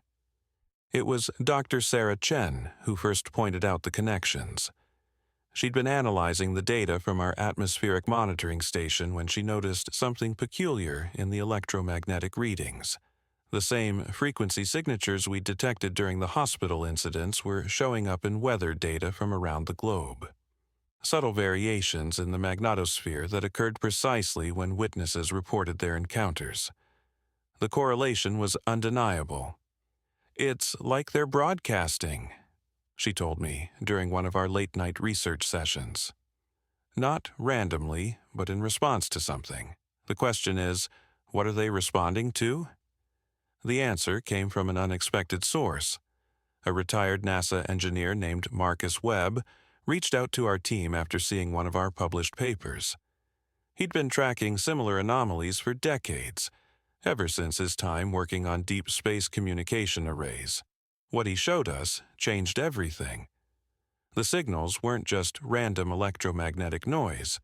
They were part of a vast communication network that stretched far beyond Earth's atmosphere. Webb had identified transmission nodes scattered across the planet, often located near sites of significant human activity. Research facilities, hospitals, military installations, even some urban centers. Each node appeared to be monitoring and relaying information about human technological and social development. "They've been watching us evolve," Webb explained, his weathered hands pointing to charts covered in frequency analyses and orbital calculations. "Not just our technology, but our consciousness. Every major breakthrough in human understanding corresponds with increased activity in their network." The implications were staggering. We weren't dealing with random visitations or isolated phenomena. This was systematic observation, possibly spanning centuries or millennia. The beings weren't just studying us, they were actively participating in our development, nudging us toward some predetermined outcome. As we delved deeper into Webb's research, disturbing patterns emerged.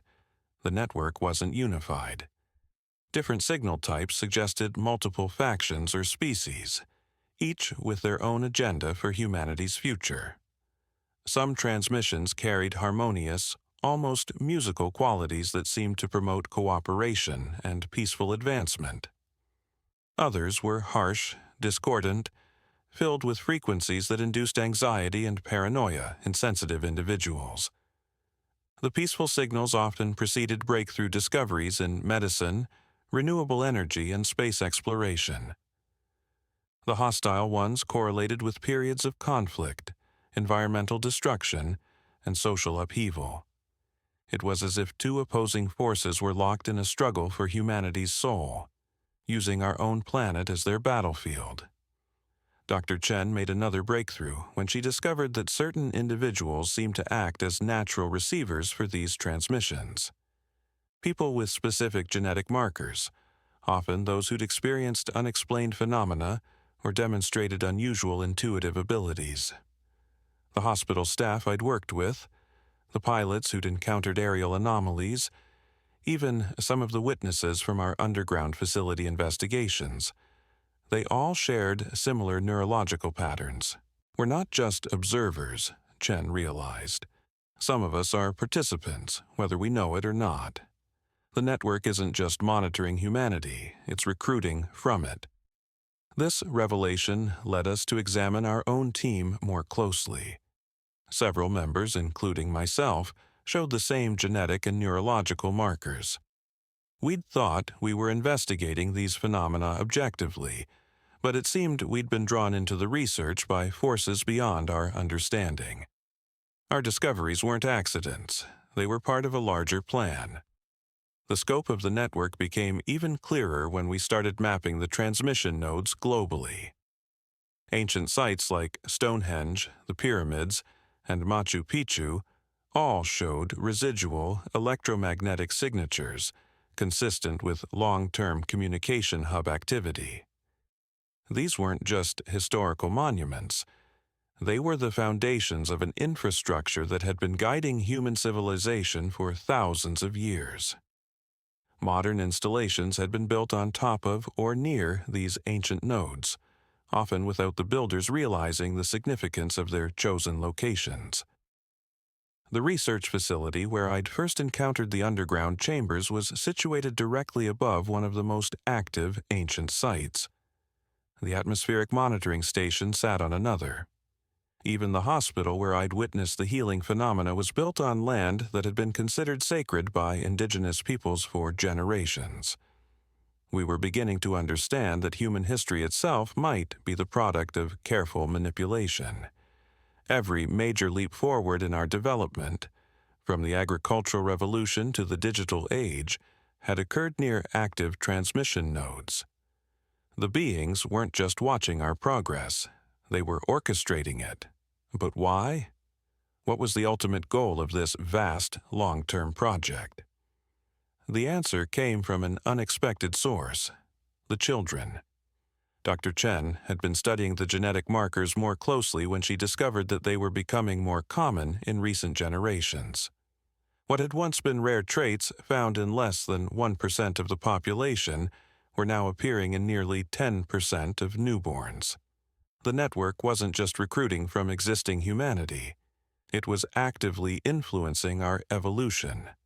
These children displayed remarkable abilities from an early age: enhanced pattern recognition, intuitive understanding of complex systems, and most significantly, the ability to consciously communicate with the network. They weren't just receivers, they were active participants in the global conversation between species. I met one of these children during a research trip to Northern California. 8-year-old Emma Rodriguez had been drawing detailed technical diagrams since she was 5, creating blueprints for devices that wouldn't be invented for decades.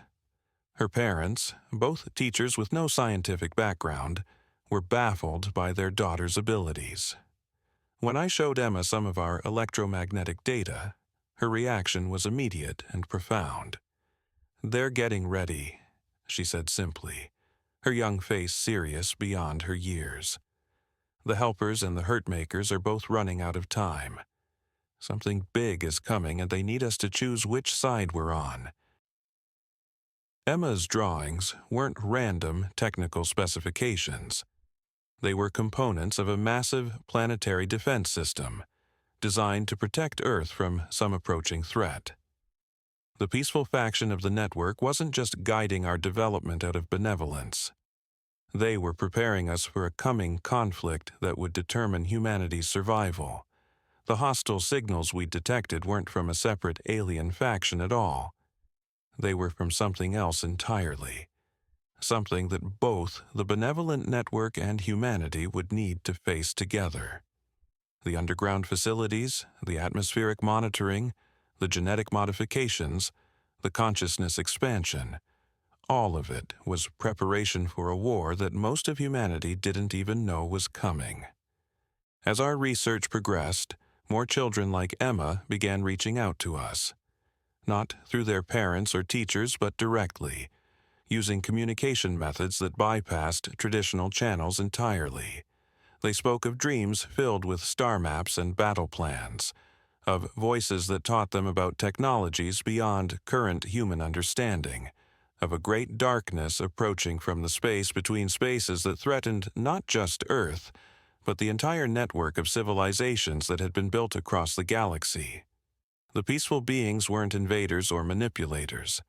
They were refugees, survivors of worlds that had already fallen to whatever was coming. Earth wasn't just another planet to study. It was one of the last strongholds in a cosmic conflict that had been raging for eons. Our rapid technological development, our growing awareness of the larger universe, our evolving consciousness, all of it was designed to transform humanity into allies capable of standing against the approaching storm.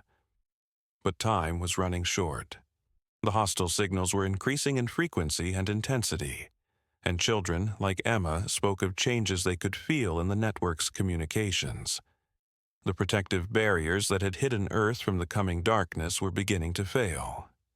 Soon, humanity would have to make a choice: embrace our role in the larger cosmic community and fight for our survival, or remain ignorant and face extinction. The weight of this knowledge was almost unbearable. Everything we thought we knew about human history, about our place in the universe, about the nature of reality itself, was just the surface layer of a truth so vast and terrifying that most minds couldn't comprehend it. We weren't just discovering evidence of alien visitation. We were uncovering our own destiny as warriors in a battle for the survival of consciousness itself. And somewhere in the darkness between the stars, something ancient and hungry was drawing closer to Earth, following the same paths through space that had led it to consume countless other worlds.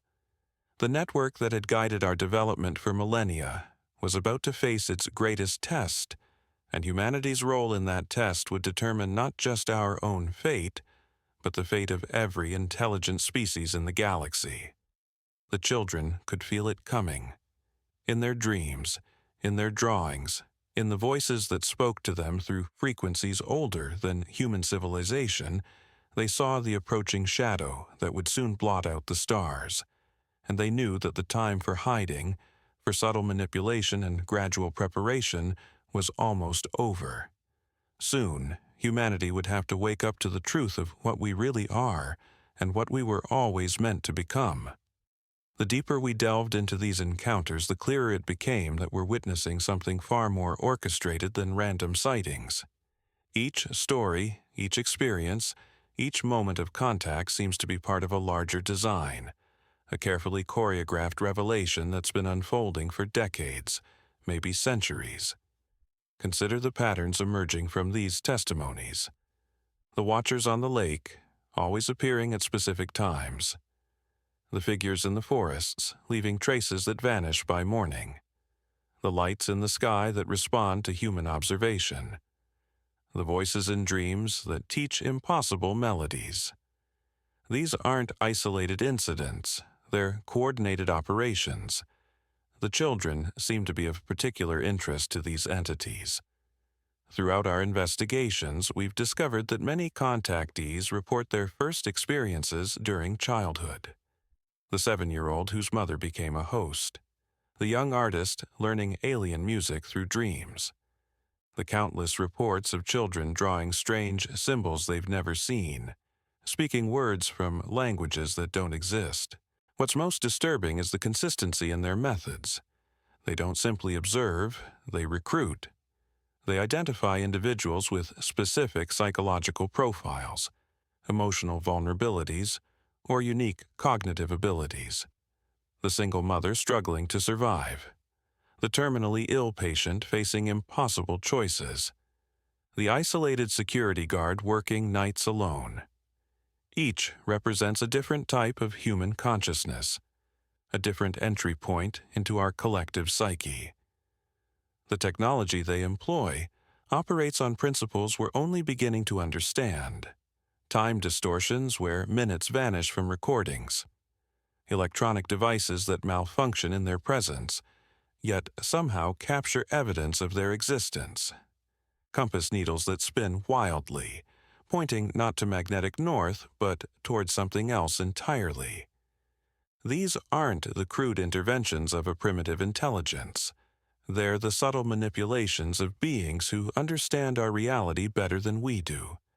But perhaps most revealing are the locations they choose. Remote lakes where sound travels strangely. Dense forests where GPS signals fail. Abandoned industrial sites where electromagnetic fields fluctuate without explanation. Military installations where the most sensitive equipment suddenly goes offline. They're not avoiding our technology. They're using it, turning our own infrastructure against us. The messages they leave behind are equally calculated. Crop circles that appear overnight with mathematical precision. Strange objects buried beneath ancient trees, waiting to be discovered by unsuspecting researchers. Artifacts in the desert that emit frequencies our instruments can barely detect. Each discovery leads to more questions, more investigations, more people drawn into their expanding network of contact. And then there are the dreams. So many of our witnesses report the same recurring visions. Blue rooms filled with watching figures. Geometric patterns that pulse with meaning. Voices that speak without words, conveying concepts too complex for human language. These shared experiences suggest something far more sophisticated than individual hallucinations. They point to a coordinated effort to reshape human consciousness itself. The timeline is accelerating. Reports that once occurred every few years now happen monthly, weekly, daily. The boundaries between their world and ours are thinning. The careful secrecy that once characterized their operations is giving way to something more urgent, more desperate. They're running out of time, and they know it. What we're witnessing isn't first contact, it's final contact. These entities have been here all along, working behind the scenes, slowly preparing us for something that's about to unfold. The ancient treaties our archaeologists discovered weren't historical documents. They were warnings, instructions, preparations for a moment when the careful balance they've maintained for millennia would finally collapse. The voices in static, the figures in the mist, the lights that follow aircraft through the sky, the beings that emerge from crashed vessels only to vanish without a trace. They're all part of the same operation, the same vast intelligence network that's been monitoring, influencing, and gradually transforming human civilization since our earliest days. But here's what troubles me most about these accounts. In every single case, the witnesses describe a sense of being chosen, not randomly encountered, but specifically selected. The entities don't simply stumble upon humans, they seek them out. They study their backgrounds, their psychological profiles, their social connections. They identify individuals who will serve specific purposes in whatever larger plan they're executing. Some are chosen to spread information, others to remain silent. Some become conduits for communication between dimensions. Others serve as early warning systems, canaries in the coal mine of cosmic change. The farmer whose cattle arrange themselves in impossible patterns. The pilot whose instruments fail at precisely calculated moments. The mother who becomes host to alien consciousness. Each plays a role in a drama whose scope we can barely comprehend. And the children. Always the children. They appear in accounts spanning decades, across continents, in cultures that have no contact with each other. Yet the descriptions remain consistent. Tall, pale figures with elongated limbs, eyes that glow with inner light, voices that speak directly to the mind. They're not different species. They're the same beings, appearing again and again, generation after generation, slowly selecting and shaping humanity's future. The question isn't whether these encounters are real. The evidence is overwhelming, the testimonies too consistent, the physical traces too numerous to dismiss. The question is what these beings want and why they've chosen now to reveal themselves so openly. After centuries of careful secrecy, something has changed. Something has forced their hand. Perhaps it's the cosmic threat our witnesses occasionally glimpse, the malevolent entities lurking beyond the edges of space and consciousness, the dark forces that the ancient treaties were designed to hold at bay. Maybe our hidden guardians are finally running out of time, finally forced to reveal themselves because the alternative is extinction for both our species. Or perhaps we've simply reached the moment they've been preparing us for all along. The point where humanity is ready to take its place in a larger cosmic community, to accept the responsibilities and face the challenges that come with true knowledge of our place in the universe. What I do know is this: these encounters are no longer isolated events. They're accelerating, intensifying, becoming impossible to ignore.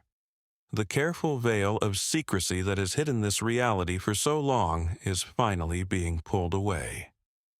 And whether we're ready or not, we're about to discover that everything we thought we knew about our world, our history, and our future was just the beginning of a much larger, much stranger story. The witnesses whose voices you've heard tonight aren't just telling stories. They're delivering warnings, messages, instructions. Each encounter is a piece of a vast puzzle that's finally coming together, revealing a picture that will forever change how we see ourselves and our place in the cosmos. The question now isn't whether we believe them. The question is whether we're prepared for what comes next. Because ready or not, The final phase of whatever plan these entities have been executing for millennia is about to begin.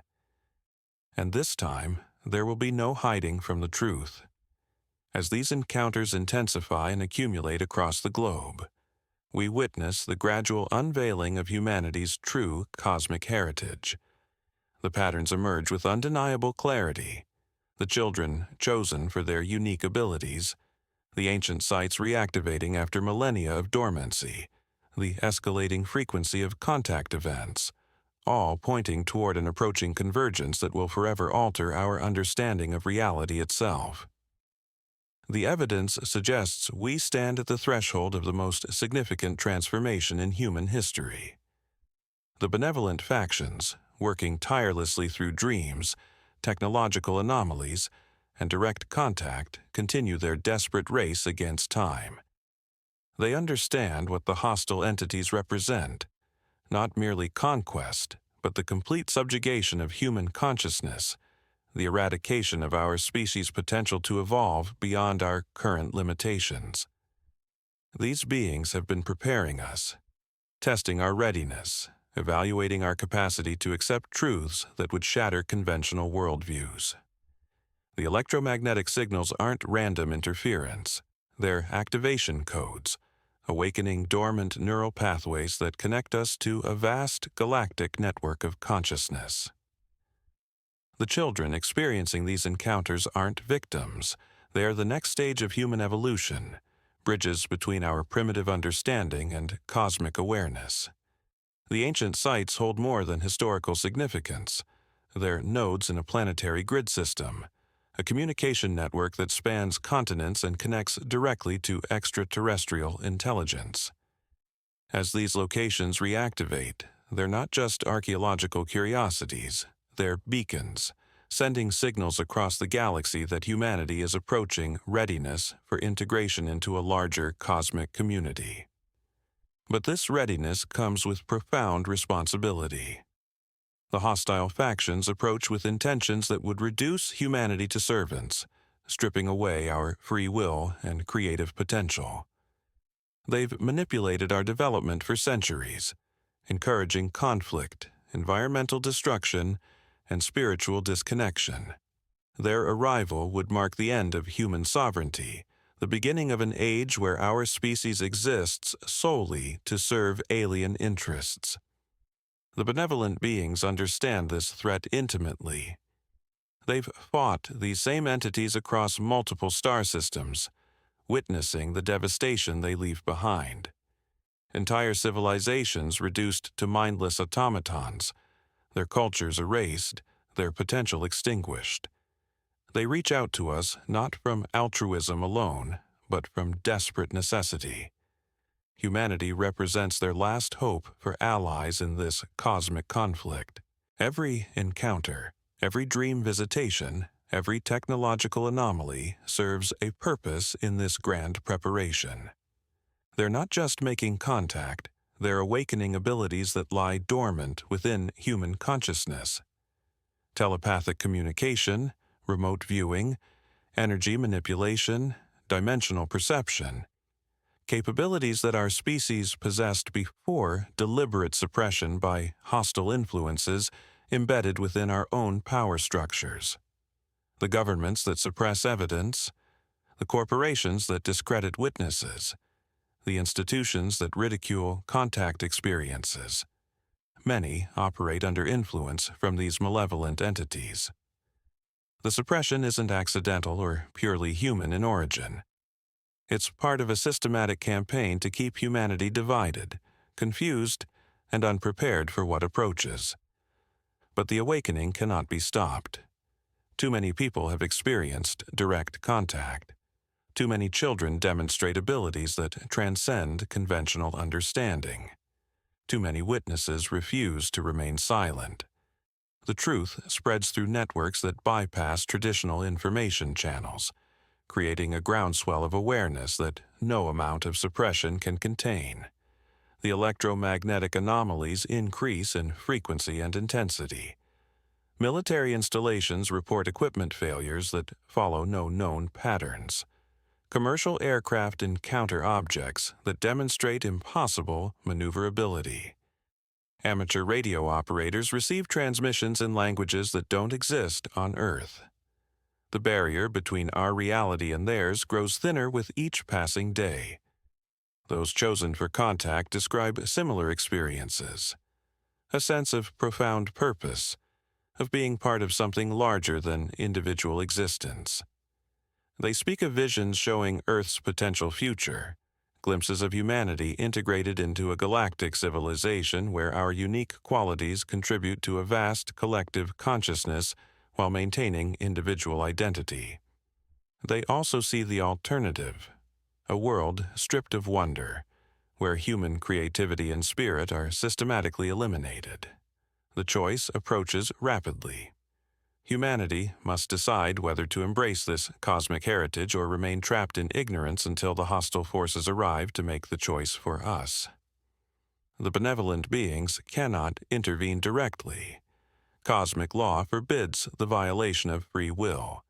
They can only guide, suggest, and hope that enough humans awaken to tip the balance toward enlightenment rather than enslavement. The evidence surrounds us. The encounters multiply. The children with extraordinary abilities appear in increasing numbers. Ancient knowledge resurfaces through archaeological discoveries that mainstream science struggles to explain. The synchronicities become too numerous to dismiss as coincidence. Reality itself seems to be preparing us for revelation. We stand at the crossroads of human destiny. The next few years will determine whether our species takes its place among the stars as a free and sovereign civilization, or whether we fall under the dominion of entities that view us as nothing more than useful biological resources. The choice is ours, but only if we have the courage to acknowledge the truth that these encounters reveal. The cosmic conflict is real. The approaching transformation is inevitable. The only question that remains is which side of this ancient struggle humanity will ultimately serve. The benevolent beings continue their work, reaching out through every available channel, hoping that their message of awakening reaches enough souls to ensure our species chooses freedom over servitude, growth over stagnation, cosmic citizenship over planetary imprisonment. As these testimonies continue to pour in from across the globe, we find ourselves confronting a reality that challenges every assumption we've held about our place in the universe. The witnesses we've heard from today didn't seek attention or fame. They were ordinary people thrust into extraordinary circumstances, forever changed by encounters that science struggles to explain, and society often refuses to acknowledge. Dr. Sarah Chen's discovery at the Antarctic Research Station wasn't just about finding ancient technology buried beneath the ice. It was about uncovering evidence that our planet has been under observation and influence for millennia.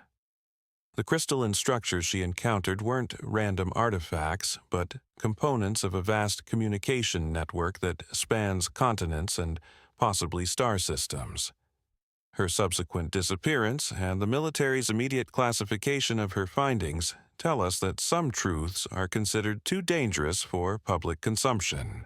The hospital's staff who witnessed the impossible healing of young Marcus Thompson saw something that defied medical explanation.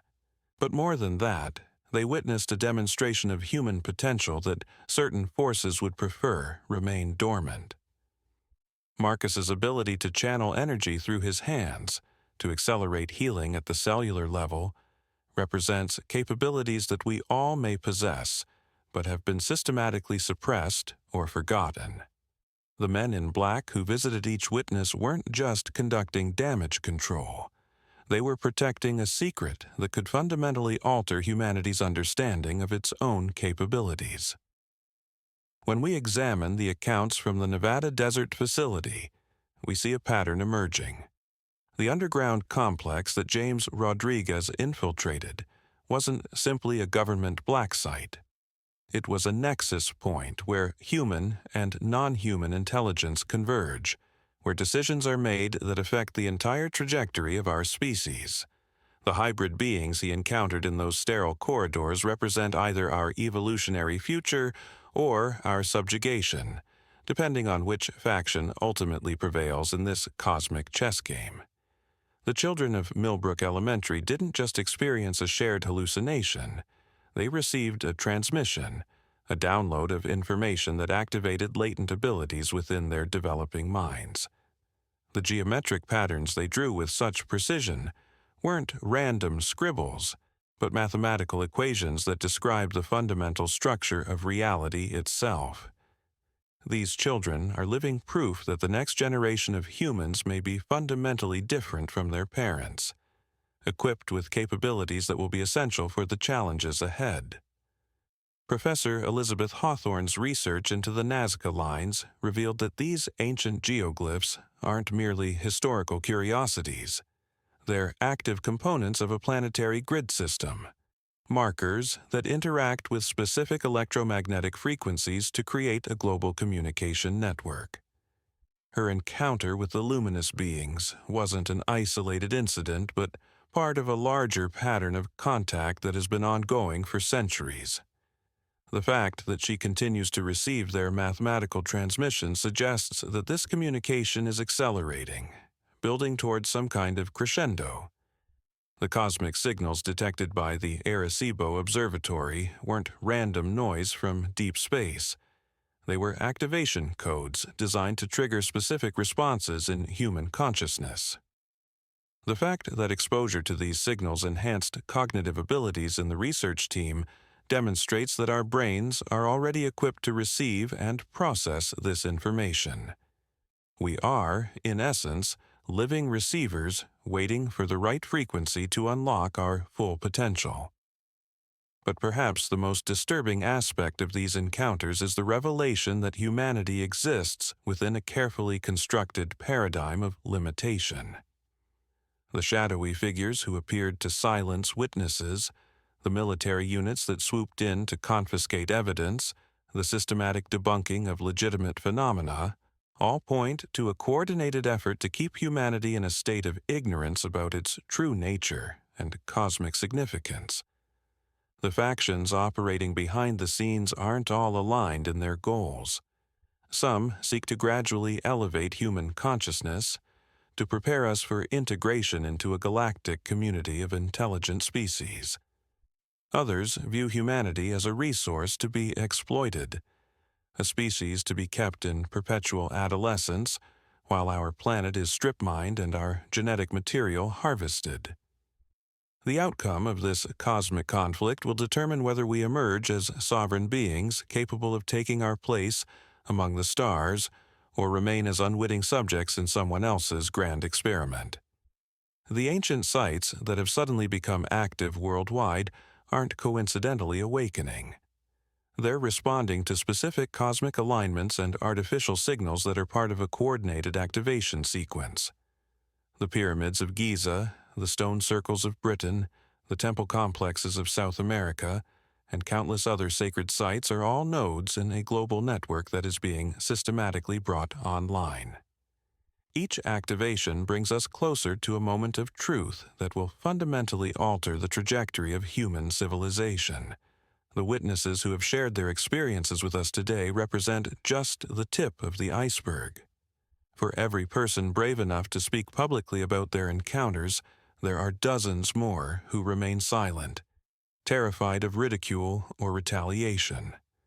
The true scope of this phenomenon is far greater than most people imagine, spanning decades of systematic contact and intervention that has shaped our development in ways we're only beginning to understand.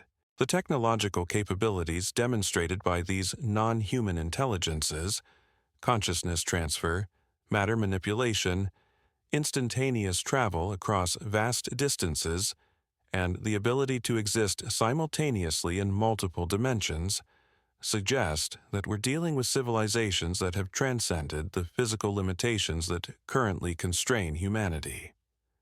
Whether we're destined to join them in this transcendence or serve as their subjects depends largely on choices we make in the coming years.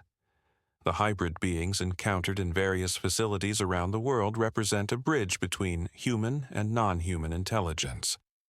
These entities possess the best attributes of both species: enhanced cognitive abilities, expanded consciousness, and advanced technological integration, while retaining enough humanity to serve as interpreters and guides.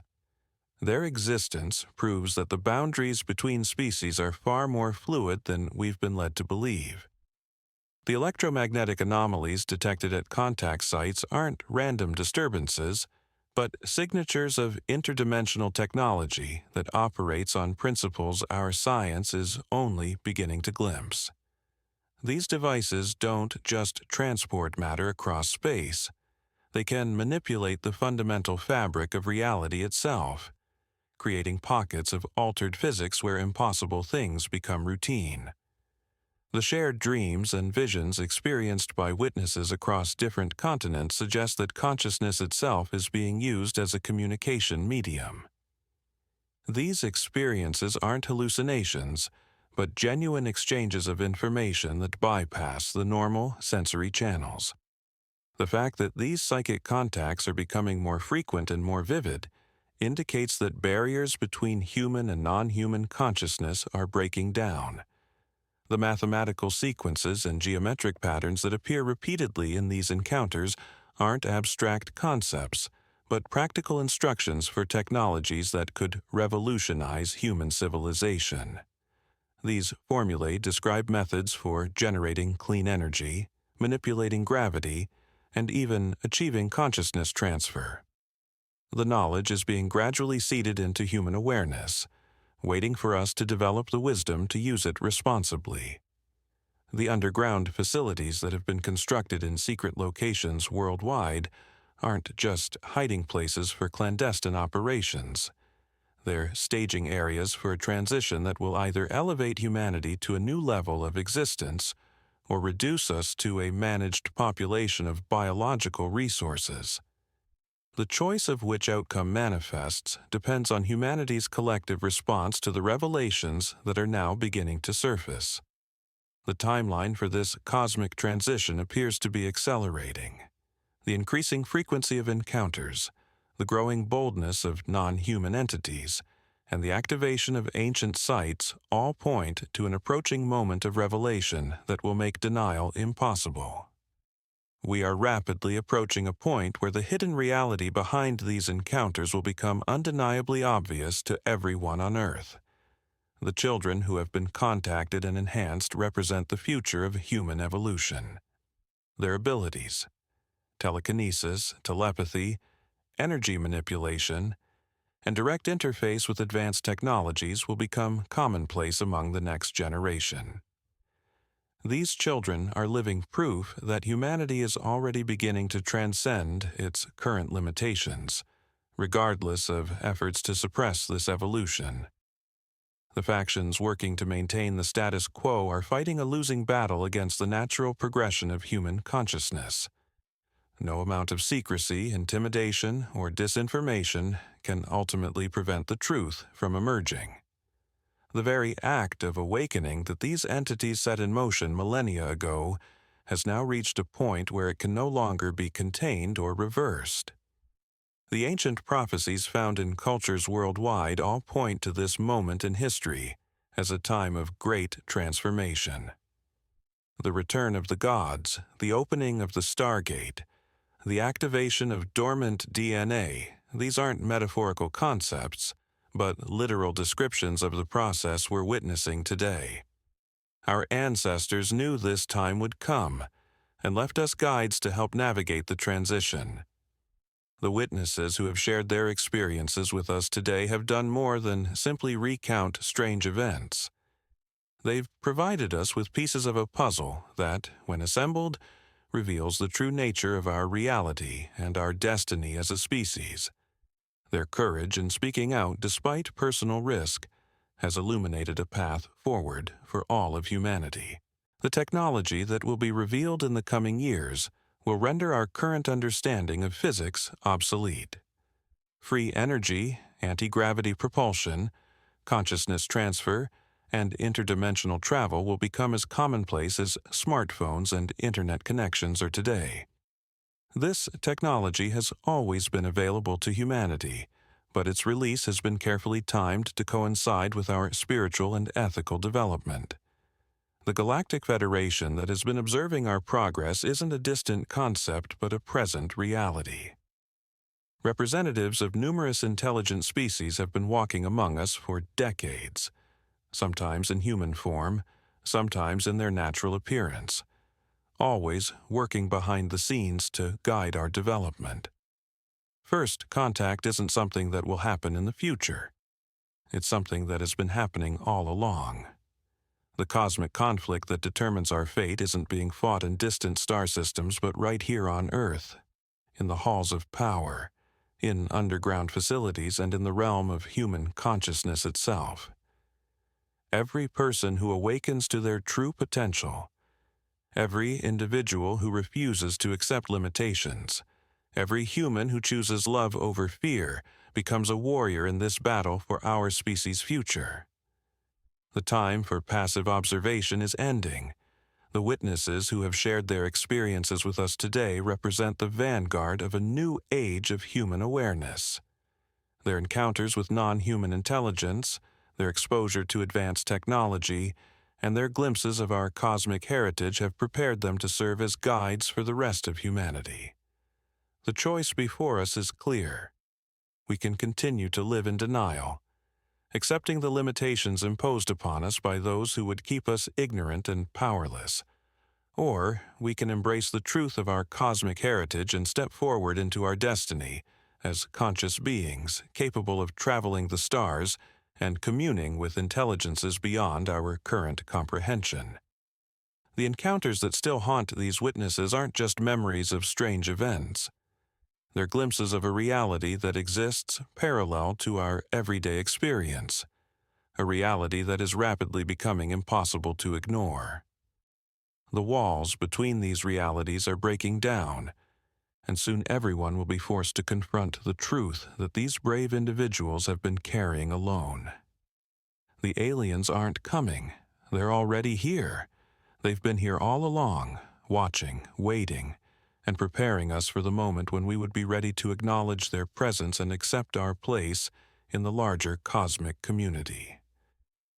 That moment is now upon us, and the witnesses who have shared their experiences today are the harbingers of a new age of human consciousness. The final revelation isn't something that will be announced by governments or revealed by scientists. It will emerge from the collective awakening of human consciousness as more and more people begin to remember who they really are and why they're here. The encounters that haunt these witnesses are just the beginning of a transformation that will ultimately touch every person on Earth. As we stand at this crossroads between ignorance and enlightenment, between servitude and sovereignty, we must choose wisely. The witnesses who have spoken today have given us the information we need to make that choice. Now, it's up to each of us to decide whether we'll remain sleeping or finally awaken to our true cosmic destiny. The universe is vast and filled with wonders beyond our current imagination. We are not alone, we never have been, and we never will be. The question isn't whether we'll make contact with other intelligent species, but whether we'll do so as equals or as subjects. The answer to that question lies in our willingness to face the truth that these encounters reveal and act upon the knowledge they provide. The witnesses whose experiences we've explored today have given us a gift, the gift of truth in a world built on deception. Their courage in sharing these encounters despite personal cost has illuminated a path forward for all of humanity. Now, it's our responsibility to walk that path with wisdom, courage, and determination. As we stand at this pivotal moment in human history, the weight of these testimonies becomes undeniable. The witnesses we've encountered throughout this investigation share a common thread that transcends individual experience and points toward a collective awakening that can no longer be ignored. Their stories, spanning decades and continents, reveal a pattern so intricate and purposeful that dismissing them as mere coincidence becomes intellectually dishonest. Dr. Sarah Chen's electromagnetic readings at ancient sites didn't just detect anomalies. They revealed a planetary communication system that has been active for millennia. The precision of these signals, their correlation with celestial events, and their apparent response to human consciousness suggests we are dealing with technology far beyond our current understanding. When we consider that similar readings have been detected at Stonehenge, the Great Pyramid, Machu Picchu, and countless other ancient monuments, we must confront the possibility that our ancestors were not primitive builders, but participants in a cosmic network that we are only now beginning to comprehend. The children's testimonies from around the world present perhaps the most compelling evidence of all. Their descriptions of the beings they encountered, the messages they received, and the visions they witnessed share remarkable similarities, despite their geographical and cultural separation. These young minds, unburdened by the skepticism and conditioning of adult society, appear to be natural conduits for extraterrestrial communication. Their accounts of genetic awakening, consciousness expansion, and humanity's cosmic destiny align perfectly with the experiences of adult witnesses, creating a tapestry of evidence that spans all age groups and demographics. The hospital incidents documented by medical professionals add another layer of credibility to these accounts. When trained healthcare workers, bound by professional ethics and scientific methodology, report encounters with non-human intelligences, their testimonies carry significant weight. The fact that these beings demonstrated advanced healing technologies, shared knowledge of human physiology beyond our current medical understanding, and expressed concern for humanity's well-being suggests a benevolent agenda that contradicts the fearful narratives often propagated by popular media. The researchers and scientists who have come forward with their experiences represent a profound shift in the academic and scientific communities. Their willingness to risk their careers and reputations by sharing encounters with extraterrestrial intelligences indicates that the phenomena we've discussed have reached a level of undeniability that compels disclosure. These individuals, trained in rigorous methodology and critical thinking, would not risk their professional standing for anything less than earth-shattering truth. The technological anomalies documented throughout these accounts point toward a systematic intervention in human development. The sudden appearance of advanced technologies, the unexplained acceleration of certain scientific discoveries, and the mysterious guidance provided to key researchers throughout history all suggest that our technological evolution has been carefully shepherded. This guidance appears to be reaching a crescendo, with witnesses reporting increasingly direct contact and explicit instructions for humanity's next evolutionary leap. The cosmic struggle between benevolent and hostile forces, described consistently across multiple witness accounts, represents perhaps the most crucial aspect of these revelations. The benevolent beings, often described as ancient guardians or cosmic teachers, appear to be working tirelessly to prepare humanity for integration into a galactic community. They speak of consciousness expansion, genetic activation, and the unlocking of latent human potential that has been dormant for millennia.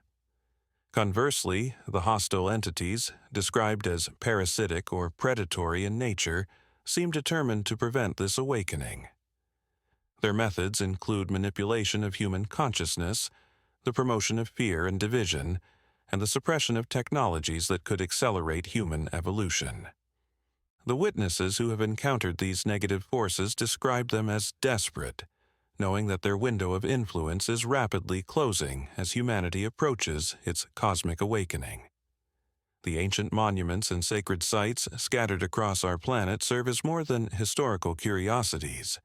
They are active nodes in a planetary communication network that connects Earth to the broader galactic community.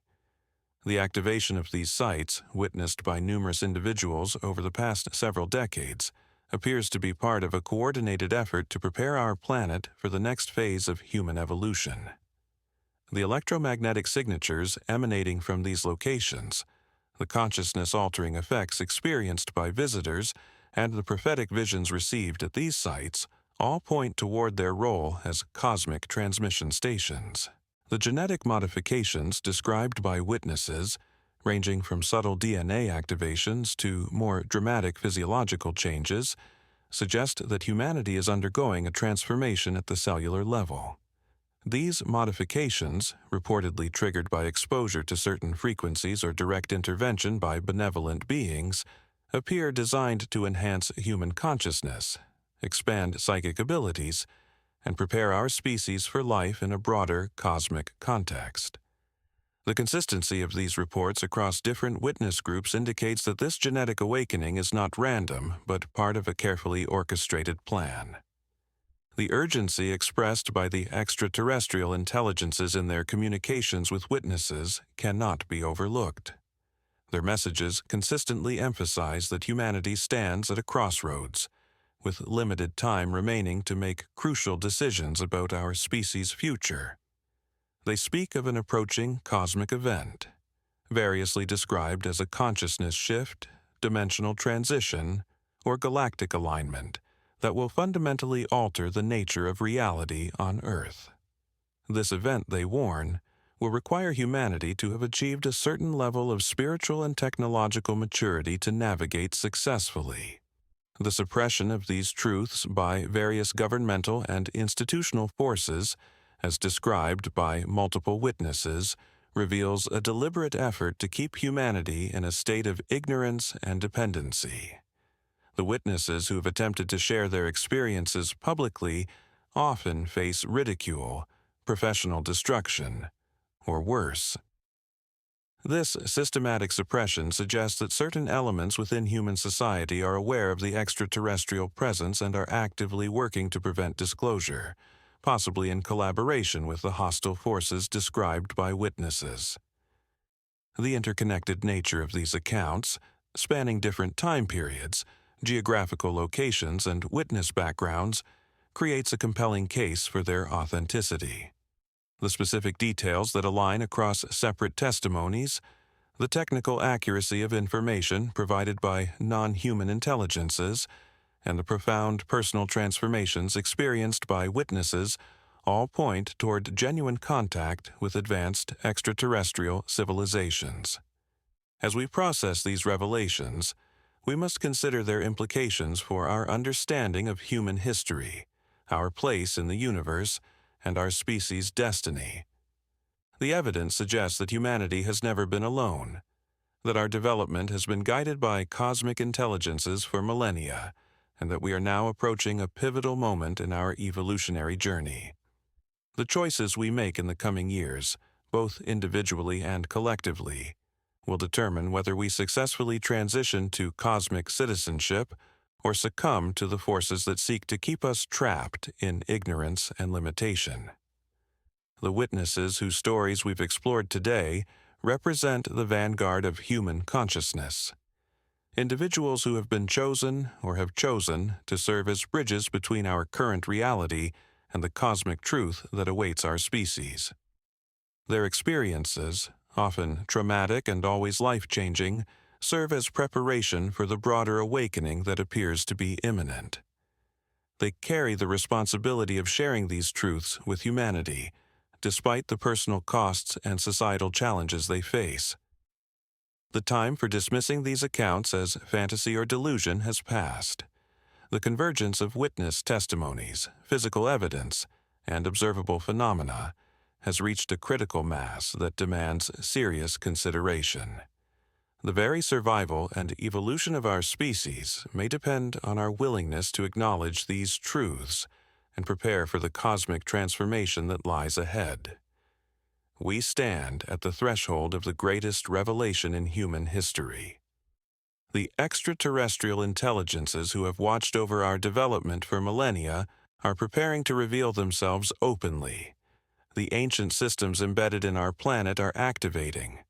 The genetic modifications necessary for our evolution are beginning to manifest.